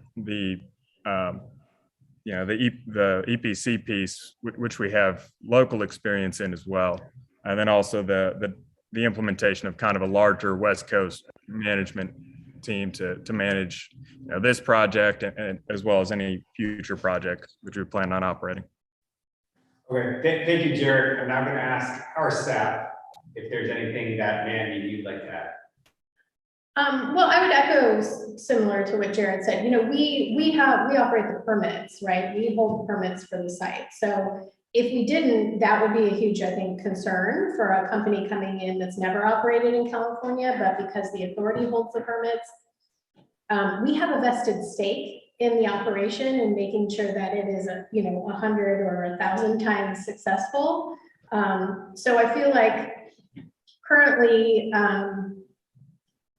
not to say that Atlas would not, or any other vendor that comes in would not be vested, but we are extremely vested in this project because all of what you just saw Jana present hinges on this operation operating correctly by the regs and providing a clean product. So as Matt Cotton, who is a composting guru, says, anybody can make compost. That's not the issue. It's a matter of can you make good compost and then market it. Those are the main things. And I feel that Atlas can do that, absolutely. I think their innovative technology is really, really cool and innovative. Like Jared had said, no one's really doing that in the composting world. They're doing that in the MRF recycling and sorting world. That's where all the robotics and AI is happening. So this, bringing that into the composting world, it'd be part of a cutting edge technology to bring that here to the Salinas Valley. But that being said, I also believe in the team that we have, and I feel that, either one of us would do a good job. Of course, I have a bias, an inherent bias, but I think we would also be very satisfied with Atlas if they came in and provided that. And we'd be the first ones with a robot for organics. I'm gonna take some liberty here and see if Christy Cronin wants to jump in. Christy, I know you said you had a hard stop at 7:30. So I want to see if you wanted to share anything with us before you had to jump off.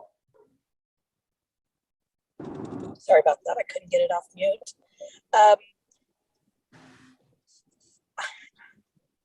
I'm complexed. I don't have any specific questions, Chris, but thank you. I think I need a little more time to think about it. Thank you. I just want to make sure we got your input if you had any before your hard stop. Any other directors at this point want to make comments before we take this out, take additional comments from the public?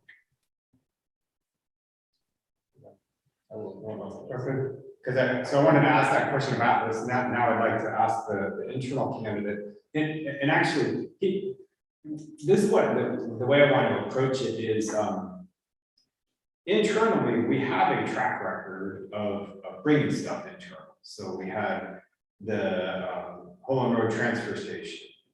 We had the operations in our backyard right here that essentially proposals were done and the board adopted. So this proposal, Caesar, can you talk about how it's different and how it's similar to those other transitions and the other opportunities that you looked at? How do you relate to that, both the similarities and differences? They're different in that we, as a company or as an organization, we have not completely got our hands into the organics yet. We oversee it, we know the process. I have staff that works for me who have done this in the past with our previous vendors. The Recology, when they had it. I have some employees that came over from Vision Recycling that work for us now. So I've got staff and they're actually they're very excited about getting an opportunity to take on this operation.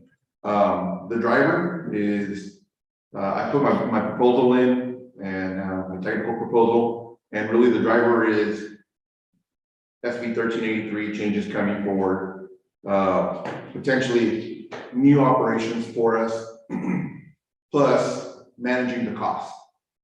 Right, we manage the cost because something comes out, and same thing with the landfill transportation. The problem with that, when you contract it out, something changes. You know what? Can you do this for me? Oh yeah, definitely. It's going to cost me more. It's going to be $2 more a ton, whatever it may be. Right, then we have to come back to the board, increase the rates, stuff like that. The nice thing about having in-house, we can adapt, and if we already have cost savings because we're selling the product at a higher rate than what we thought we could, we can adapt that, change whatever the regulation may come. The driver for me is, I think I have a team that is passionate about being successful, about mastering something. I have an employee, I'll give you an example, I have an employee who works at the depackager. And when we started the depackager, we started mixing our own blend because at that time the ASP was not up yet. We started composting on site and we made beautiful compost. Then it was depackaged material with overs. And he just ran with it. We sent them over to the compost training in Monterey, and he came back super excited, and he made some beautiful compost. So I have no doubt that we can make some beautiful recipes. It's going to be a learning curve, but we've always developed teams that really give it 150%. So the driver really is keeping the cost low, adapting to change, and minimizing the impact overall. Because it's very hard to come back to the board and say we need a rate increase for this. When we do go private, there will be rate increase if something changes. Naturally, if you change something that they've got to do for us, you got to compensate them. The nice thing with in-house, we can see, do I have cost savings somewhere else? Thank you. I'd like to better understand the risks, specifically with if the product does not move. So if it's in-house, or if it's our, Atlas Organics coming in, is there a difference in that risk in terms of rates if the product is sitting and we're not able to move it given competition? Well, I don't have a crystal ball, so. I'm saying assume it is. Assume the product's not moving and we're sitting on it. Oh. Is there a benefit in the fact that who owns it at that point? I guess is the question. Is that on us, or is that, there's a risk factor there in terms of the ability to market. And I'm asking, is there an additional risk to us versus using external, or either way, does that come back as a rate hit? Either way, it would come back as a rate hit. The chance that we internally wouldn't be able to move product, or Atlas wouldn't be able to move product, would not be an issue in this valley. There's granted, 1383 is going to flood the market with much more compost than's been being made, especially compost that's made with food waste, because we are, mainly obviously ag community, row crops are very, adverse to using compost made with food waste because of food safety issues. However, I'm pretty sure when Caesar put his internal proposal in, we'll get rid of whatever we produce, is my understanding. That's not an issue. Yeah, there will be times, if you come out to the facility, like right now, that you will see a ton of compost or product sitting on the ground, but that's because it's not moving yet. It goes with the seasons, right? So once the fields go fallow, that's when they're gonna now add compost to it. So there will always be some stockpiling of material, but not to the point where you could never move that material. So to clarify, we'd see tons. Tons. Yes. There'll be several tons, yes. That's a really important point. And because I want to frame it differently. Let's say, and we can come up with this crazy scenario. Let's say some weird philanthropist puts $1 billion composting facility in and just says, everyone come and get it and it's free. Do you know something that we don't know? Rob? So then we literally cannot sell. Right. What is the difference in the risk if we're operating it versus Atlas is operating? I'm with that. I know weird scenario, but that's a really, really important point for us to understand. I would love for you to do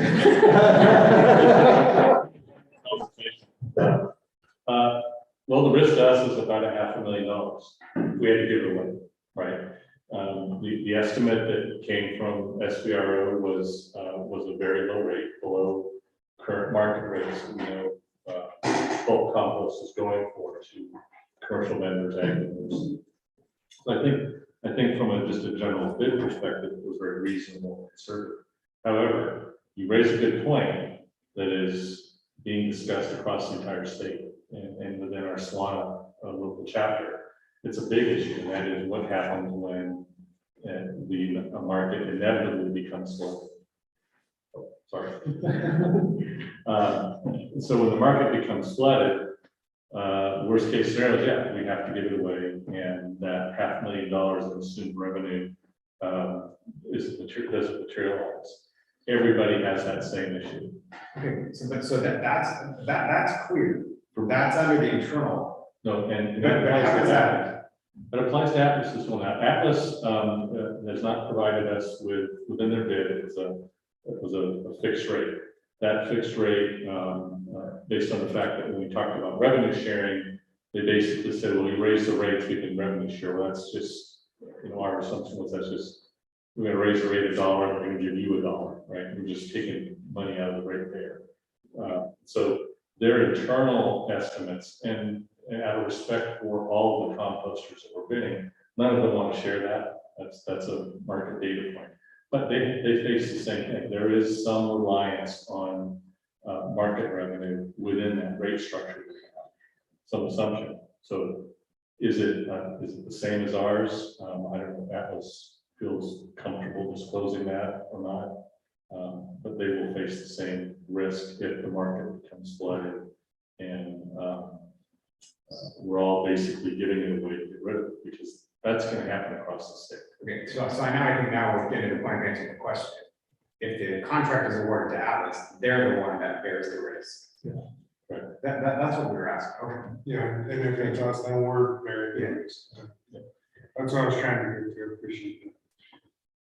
Okay, any additional director questions or comments at this point?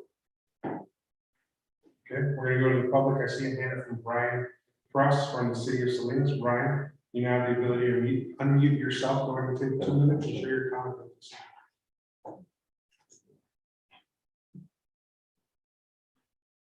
Brian? I'm sorry that I had my hand up. That's a bump hand, so I'm just listening in. So sorry about that. No problem. Thank you. Anybody else from the public wish to make a comment? Seeing none, we're gonna close the public comment and bring it back. And I see a hand up from Supervisor Phillips. Director Phillips, the floor is yours. Well, this isn't a very comfortable situation for me, maybe for the rest of you, but I mean, having an internal candidate and one from the outside is we're all biased a bit, because this is our agency and we work with these people and we have a lot of respect for it. I'm surprised that we have as many people bidding on it if they knew there was an internal candidate. But I guess my feeling is they have more experience, not in California, but they have more experience in this than we do. And I'm concerned about public employees and the unions and what we're doing. And we're talking about maybe adding 9 more employees. And if anything, I've seen with us public employees, you saw what we did with Smith and Enright doing our trash collection, because they're doing it cheaper and more efficiently than we did. So I'm concerned about us taking this over with, and I have no compunction that we wouldn't do a good job at it, but adding 9 more employees with the public pensions and things, I'm kind of inclined to look at Atlas, but that's just my feeling. Like I said, it's an uncomfortable position I feel that our board's in. But thank you. Thank you, Supervisor. I'm going to go to Mayor Craig next.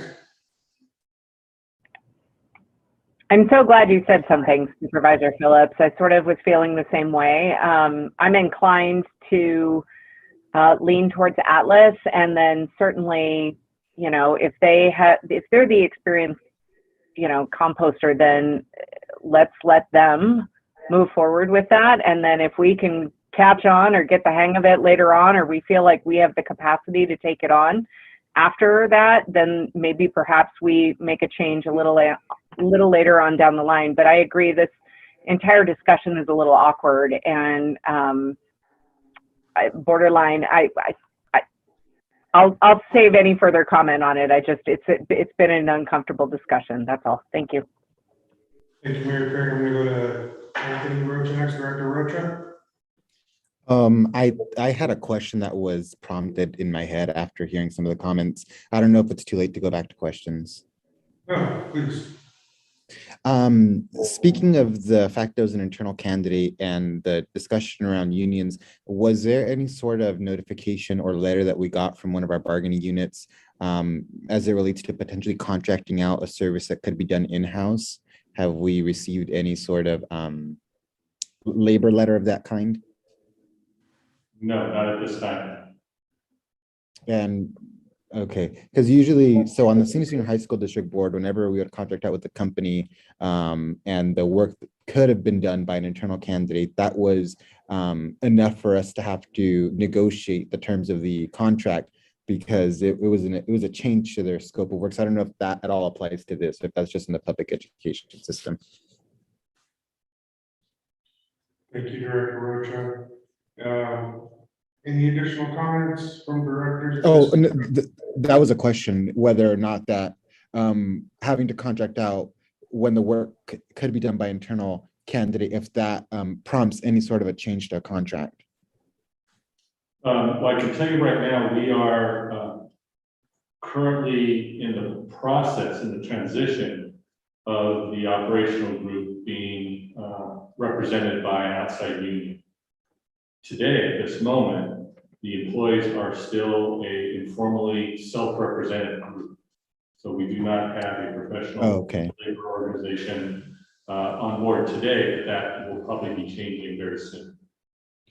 Okay, and when we bring in Atlas, is there any commitment from Atlas that the employees would be locally hired or to come from our community, or is it people from another area that would be carrying out Atlas's contract?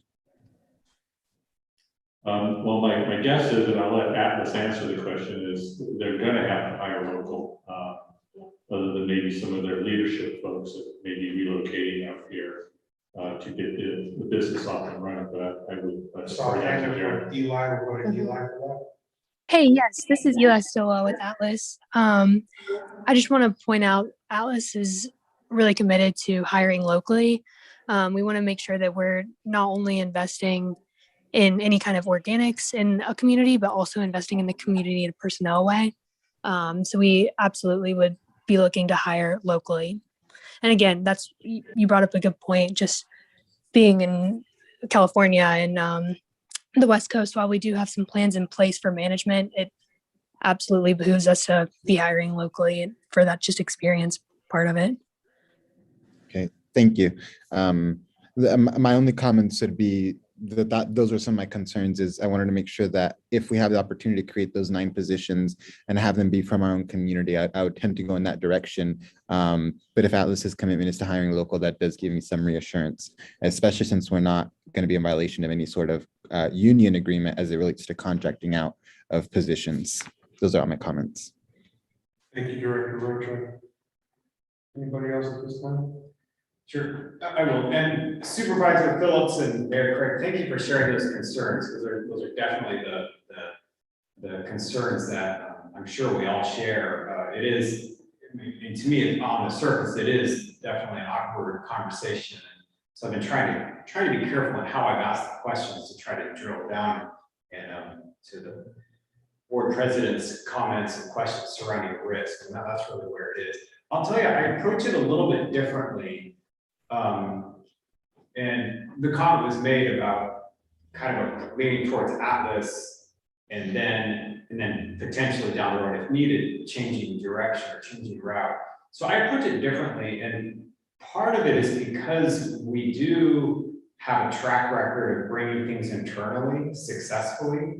And to me, it's easier to start off internally, and then if the S really hits the fan, to go externally, versus if we do this 10-year contract, and then I'm assuming the way the contract is written, it's pretty much we gotta wait 10 years. So it would be my preference that we look internally first. And again, I go back to, we do have a track record of bringing things internally successfully. So at this point in time, that's where I would lean towards, is doing it internal.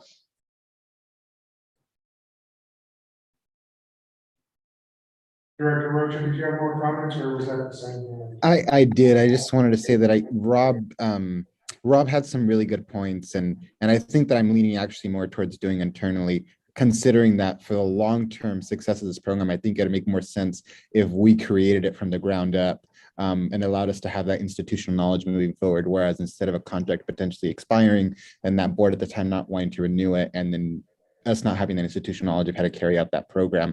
So I would be more inclined, I think, to go with the internal candidate, actually. What are we looking for today? Officially, Mandy, I mean, it's worded kind of openly in the way that the items put together for us. I'm looking for some clear delineation as to what staff is requesting this. Well, I think the main thing is, what is the board's appetite for the capital investment? Because internally, we have to make a capital investment of the 3.1 million. We have capital reserves of 5.7. I'm looking at Ray, the finance manager. I believe that is correct. So we have the capital reserves. We have the money to do it. 5.9, sorry, he's the number guy.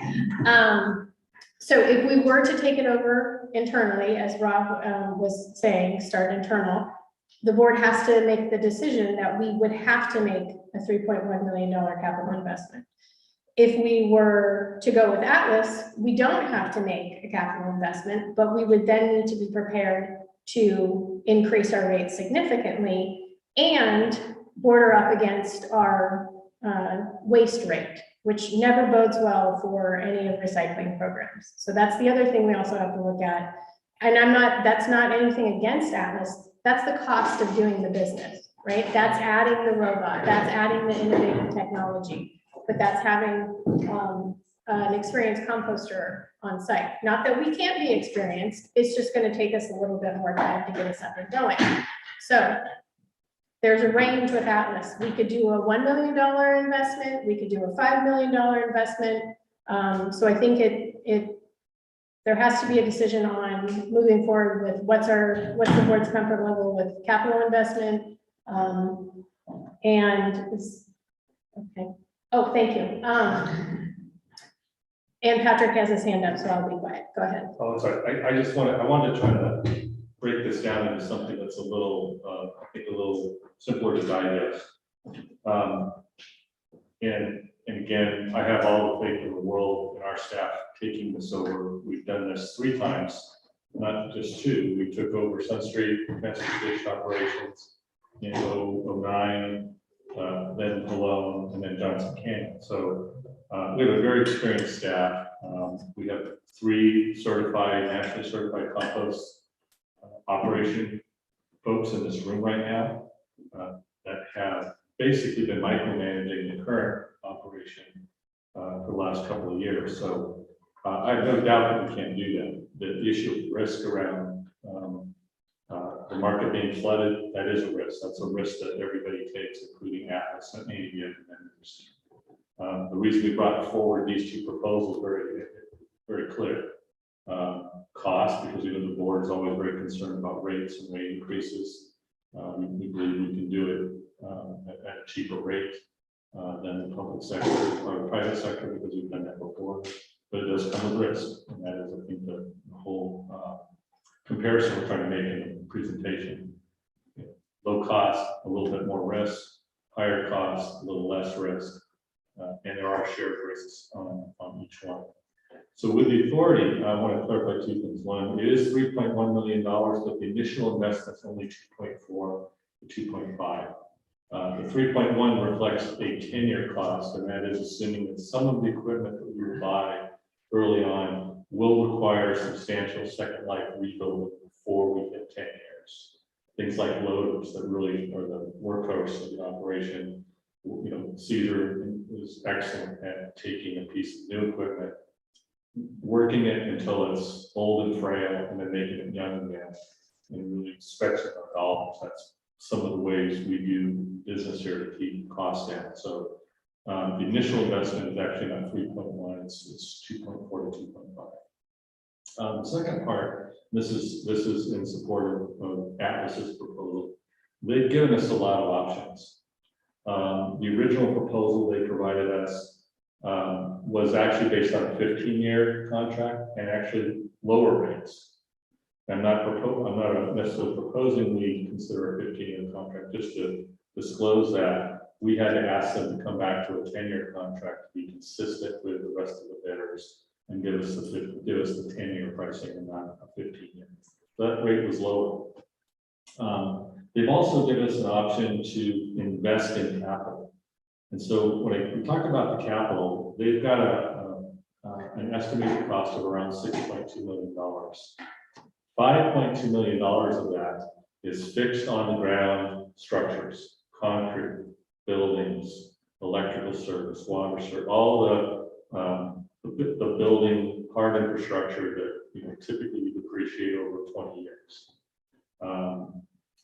And there's only about $1 million in equipment that will be worn out in 10 years. The robotics and sort of that goes into that building. And so if we were to consider investing, again, going back to the slide, there it is, it's up right now. You can see they gave us different cost options if we were to make some level of investment in the hard infrastructure. But it's going to stay there, and it's not going to be worn out at the end of 10 years. Again, we're talking about buildings, concrete, underground utilities, and those types of things. So it's just something to consider. We can work within that rate structure to keep the costs down by making a slightly larger investment. But for the purpose of apples to apples, we chose the $3 million tonight, just so that we're looking at that sort of on an equal ground with the authority's proposal. Just wanted to add that clarity. I think one question that would help perhaps get us to an answer, and again, try to take the bias out of it. I want to direct this question to Mandy and Patrick. Is, let's say we do that $2.4 million of investment in capital equipment, and for whatever reason, a year into that operation, it's not looking good, it's not working for whatever reason, and then we go out to find a company like Atlas to run the program. Now, we've done $2.4 million, but that's equipment that could potentially be used by a new operator, which in some ways decreases our risk. Sorry, maybe I'm making that as a statement, but that'll form that into a question. How do you view what I just said? You're correct. That is a year-old equipment. It's still very valuable. It still has a market, whether we resell it if an incoming vendor doesn't want to use it, or we were to structure an RFP that says, we want you to come in and operate our facility. By the way, we're giving you all the pieces to operate it. Because we're already doing that today. We operate the front end part of this business, the bagger and the sort lines that's just waiting to finish installation on. We built and basically know how to operate the ESP system that we built ourselves. So it's the same thing, you know, we've created infrastructure and we have a current vendor that just comes in. And for the most part, uses our infrastructure. This is just, would be expanding the use of that infrastructure if we decided to get out of the line of business after the first year or so. Thank you. All right, I'm in the same boat as many of my colleagues in terms of the concerns. It's just kind of awkward. I mean, it's very awkward. I see the merits of both sides. I'm trying to be convinced here. I think I'm not landing on one camp or the other. I am seeing some benefits in working with somebody else in terms of risk. I am seeing the benefits of bringing it in-house and dealing with the learning curve now. But I can still be swayed. I'm looking to my fellow directors for some guidance or a motion here, if that's what we're looking for tonight, or do we want more time to have conversations? I see a hand up from Ben Jimenez. Ben, I'm going to go. Yeah, thank you. One of the things is similar to is that I would prefer to one go in-house first, and then as if it doesn't work out in a year or two, then we could go external and move to the outside. The commitment of 10 years is concerning to me because it's a long period of time, in addition to also the additional costs that's going to be having to be bared as well from our people. So internal, I think, would be the first way to go. And I think that our staff has done an excellent job, and I think they're more than capable to take on this new task. And if not, then we can always go the other way. So those are my thoughts. Thank you. Thank you, Ben. We're going to Supervisor Phillips next. I don't know whether I can. I called you up earlier to talk with you and see what enlightenment you had, because I had mixed feelings about this. But in some ways, I'd like to. This is a pretty important decision. I'm not sure I wouldn't enjoy a little more thoughtful reflection on it if time isn't an urgency item. But that's just me. But someone makes a motion, I'm willing to vote how I feel. So thanks. Thank you. Mayor Craig? I'd like to move to continue the item until a further meeting, just so that we can engage in further discussion. We've been on the topic nearly an hour now, and it seems like there's still a lot of uncertainty and more questions to be asked. So that would be my motion, is to continue the item to another. I'm not going to set a date. I think that will be incumbent upon, I'll leave that to the exec committee, but I think for now it's probably important to continue the discussion. I'll second that motion. I have a motion and a second, but Councilmember Roach, you did have your hand up. Are there additional comments there? Go ahead. Oh, I did have some comments. I was similarly in thought with the mayor and the supervisor, and I would like more time to think about it. The rate increase is something that's really discouraging me from going the other way. And I think that while the $3 million up front is more, at one time, I think over the longer course, it's going to be less than having to go the other way and bearing some of the effects of the rate increases. So that's where I'm at now, but I'd love to have more time to think about it. Thank you. I'm going to go to Roy. And thank you, Mr. President. I was just going to add that pursuant to the way the item's agendized, it's for input and discussion. So nothing would be approved tonight. So it's perfectly appropriate to continue it to a later point if that is in the board's purview or desire. Thank you. I'm going to go to Patrick. Yeah, and I was going to say the same thing as Roy said. You know, tonight was really about getting direction, because we know this was going to be a difficult discussion. You know, we had the same difficulty internally. This was the lower cost bid and the most qualified of the bidders. Others were significantly higher. And so we knew this was going to be difficult. I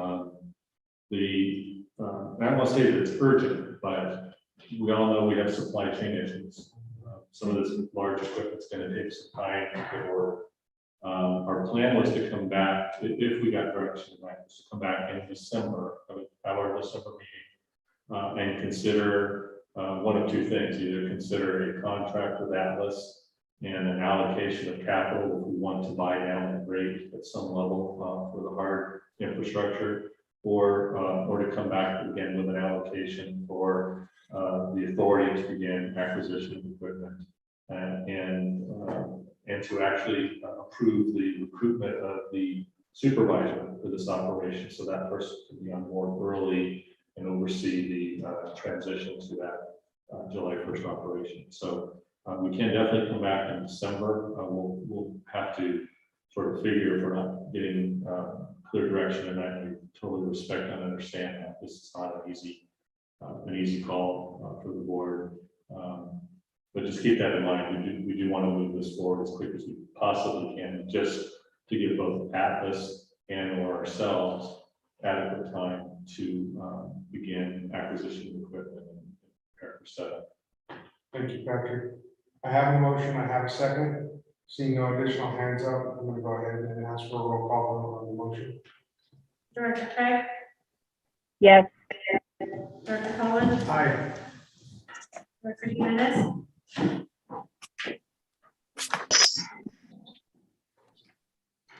Director Jimenez? Yes. Director Phillips? Aye. Director Milcha?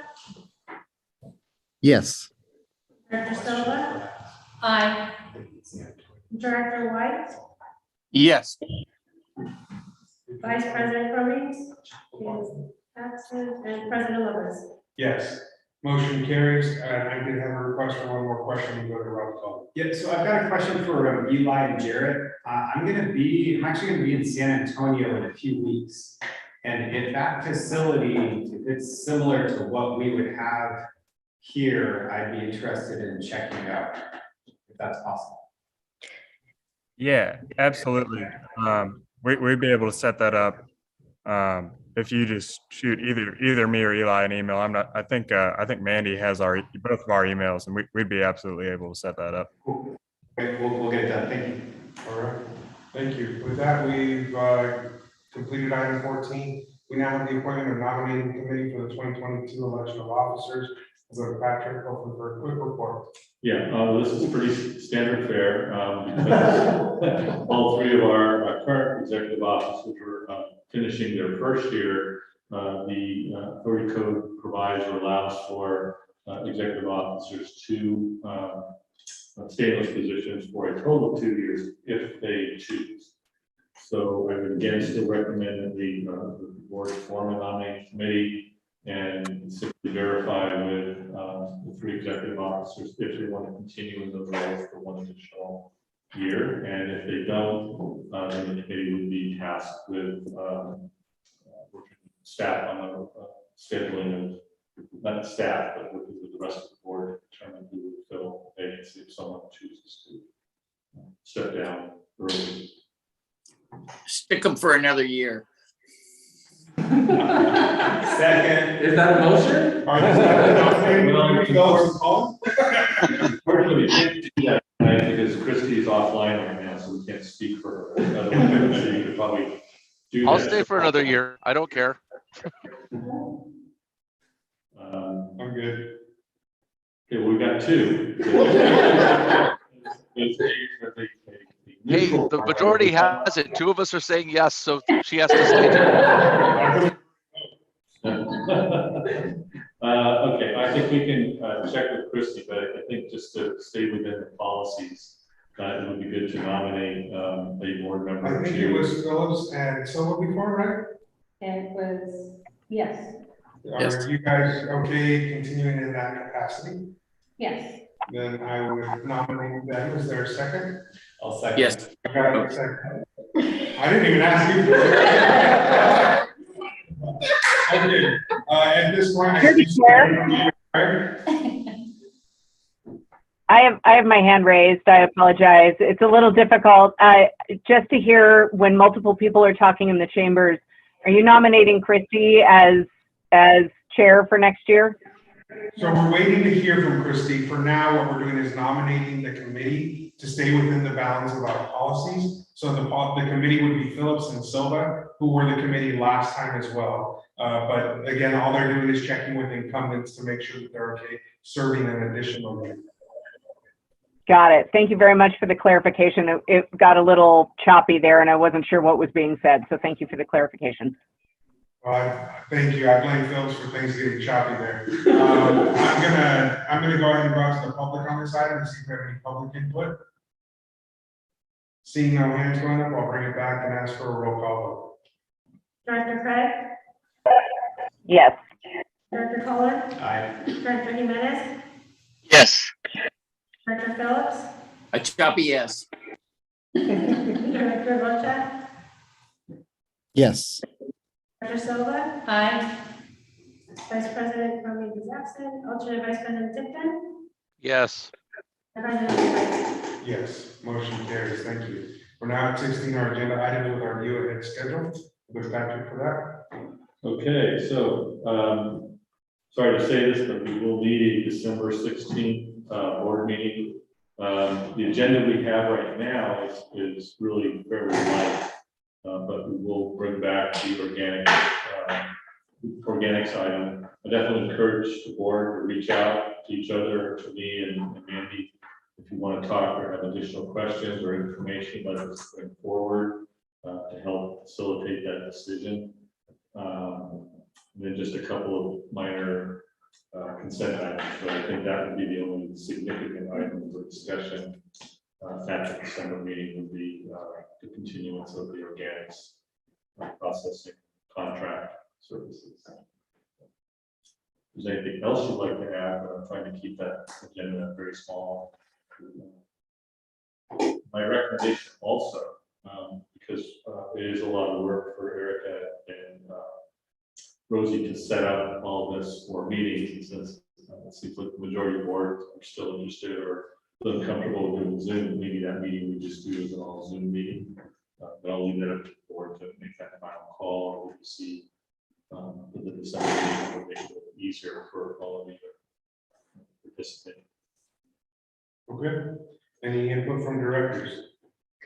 Yeah, and by the way, that's the week I'm gonna be in San Antonio. I'm speaking at an investment conference there. I don't know if I can actually attend even by Zoom. I don't know my full schedule yet, but what I'll do, because I who knows if it would be worth the input, but I'll try to arrange for a tour before the board meeting, and if there's anything I can report, I have no idea what that would be, but I'll do my best to report, be it written or ideally I'll be on Zoom for that meeting. We'll see. Thank you, Rob. We'll go to Mayor Craig. I actually don't mind in-person meetings, and I think it makes for better communication amongst a board. I recognize I'm one of the ones zooming in tonight, but it was just based on my capability of, I could not physically get to Gonzales by 6 p.m. tonight. But I would just acknowledge that the technical difficulties that I've experienced with the hybrid model, if you guys are going to continue to have it in the Gonzales chambers, I would submit choose one or the other, but the hybrid may not necessarily be working. So, so that's my 2 cents. Thanks. Thank you. I think Ray agrees with you. All right. Any additional input? Seeing, oh, I got a hand up from Director Roach. I would like to keep the hybrid model as long as we possibly can. And I'm okay with hearing choppy comments and choppy jokes. So that's fine with me.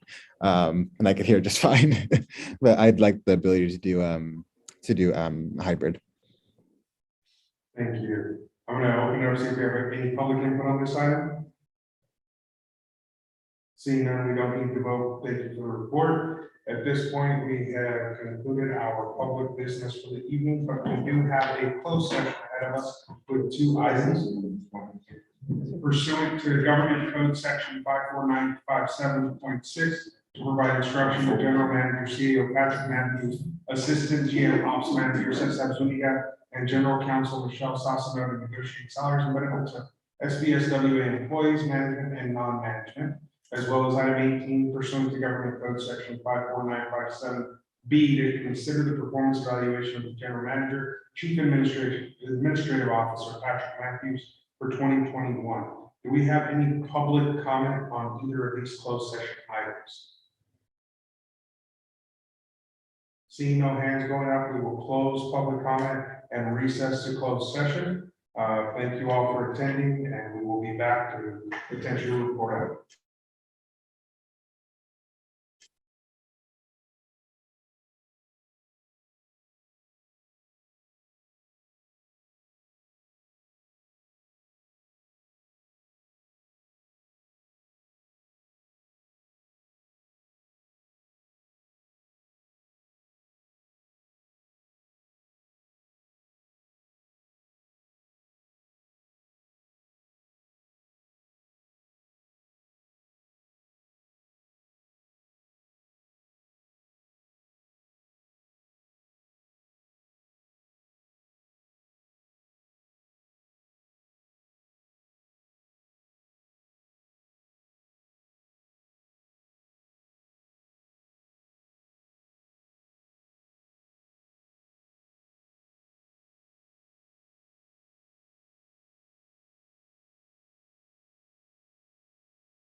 He's doing my kitchen right now. Hurry up. Yeah.